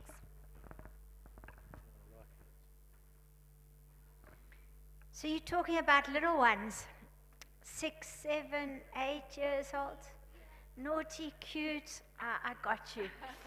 So what I think at that age is really important is to teach children about feelings, and they must be able to name those feelings, and they must also know that their feelings come through in their physiological responses. When you're freaked out, your head hurts, your tummy hurts, you sweat, your hands get sweaty. And if children recognize that when they get those physical responses, they know that their emotions are being triggered and they can listen to those emotions. And that's the first defense against the world, is knowing that how you feel and the way your body's responding is meaningful. And then, of course, there is the hand. So somebody who harms a child is normally closest to them. So you teach the child to be able to name a other person that's outside of the house. You get them to name their 5 people who are go-to people that are not in their immediate world. So doing the safety check on who are my 5, and then making sure that the children have got contact numbers, learnt that they know who to call when they're in trouble, and then holding beautiful open conversations where the little people's voices are heard. They're able to negotiate those anxieties about the world. And then I think also holding the line for them, letting them know what is right and wrong for them, what is in their best interest, and teaching them that they're allowed to claim what's in their best interest. And then finally, that the hand of an adult is doing more harm to children today than social media, because it's the continual use of corporal punishment in school and at home that is actually responsible for perpetuating the intergenerational cycle of violence. So teach them that no one's allowed to harm them, including hit them.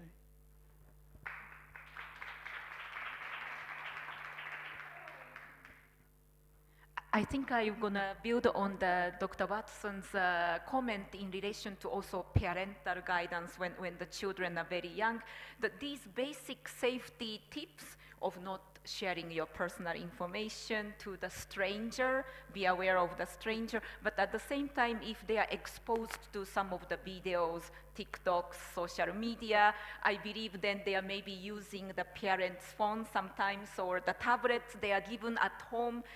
There are any parental guidance that has been already, installed in these devices, so making sure that there are no harmful contents are exposed to them. So I think we also need to make sure not only directly talking to the children, but also the caregivers at the same time.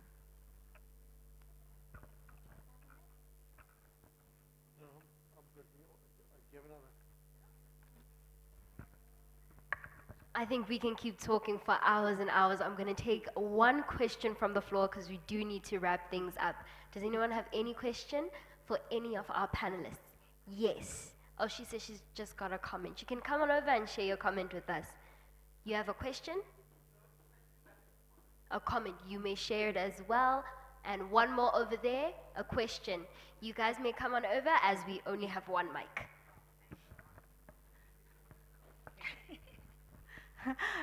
Good afternoon, everyone. My name is Lerato Ntwampe. I'm a social media legal consultant, and I just wanted to just add a point or comment based on what, especially young kids who are exposed to social media or content online. I think parental guidance is crucial. Parents need to play such a big role in ensuring that their children are not exposed to social media early, and not just for psychological reasons or what they're going to be exposed to, but also for health reasons. I mean, studies and eye doctors actually showing that kids are becoming squint because they're exposed to content and cell phones, and they're holding them very closely by that. It's starting to affect their eyesight. So I think parental guidance is very crucial in ensuring that children are safe online, and ensuring that they are obviously empowered, and the work of Web Rangers is doing exactly that. And just also to add on what Dr. Watson said is that calling parts what they are, I think there's so much beauty and so much value and importance in calling a vagina, a penis as a penis, because studies have actually shown that kids who actually can name their private parts are less likely to be sexually assaulted, because there's no ambiguity when you get to court about whether your uncle has touched your cookie or something that, they call it a game. But as soon as a child can call a vagina, and a penis as a penis, they're less likely to be assaulted, because then the uncle or the aunt knows exactly, that the child, there's no ambiguity, there's no vagueness, and that the child can speak up at a later stage. And that was basically my comment. Thank you.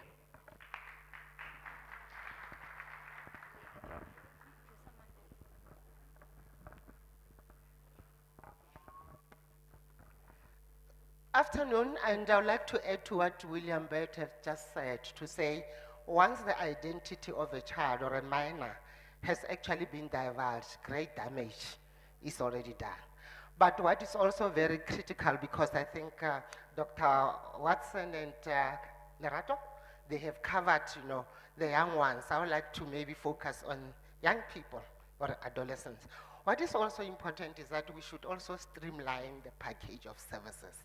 So unfortunate that the Fantastor boy had to leave, the place where actually he's used to, he has grown at, friends he has established, to go and be a stranger somewhere. Whereas actually, rightfully, we could be looking at the situation, the other way around, that the people who perpetrated him should be the ones living. But we know that is quite difficult. But what is also very important is really to ensure accessibility of mental health services that will actually be able to assist the person to function, and function even if he has left. But if actually that is being actually compounded with or complemented with mental health services, that might assist, the young person to be able to function, rather than really seeing the world as crumbling upon him or her, and therefore then actually malfunctioning for the rest of his or her life. Thank you.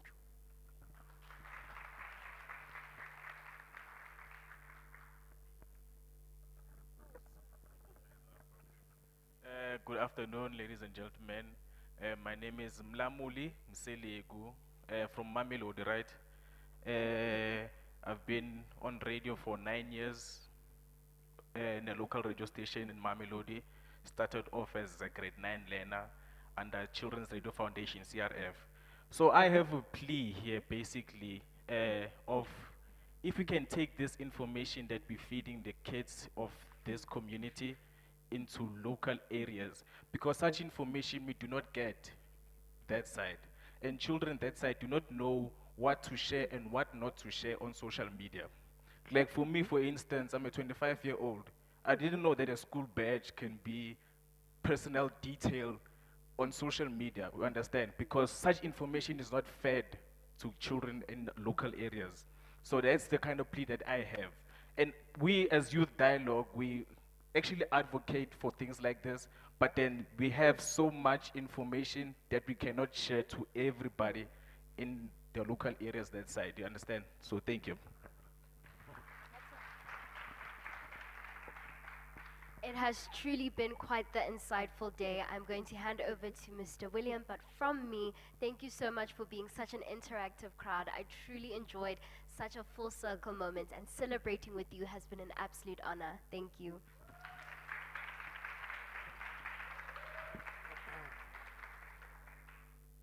Okay, so I know it's Friday afternoon. It's been a long day.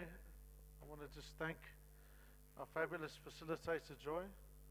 It's been good to see you again. I want to thank our fabulous panelists. We've got goodie bags. I think I might need a hand handing those out, but anyway.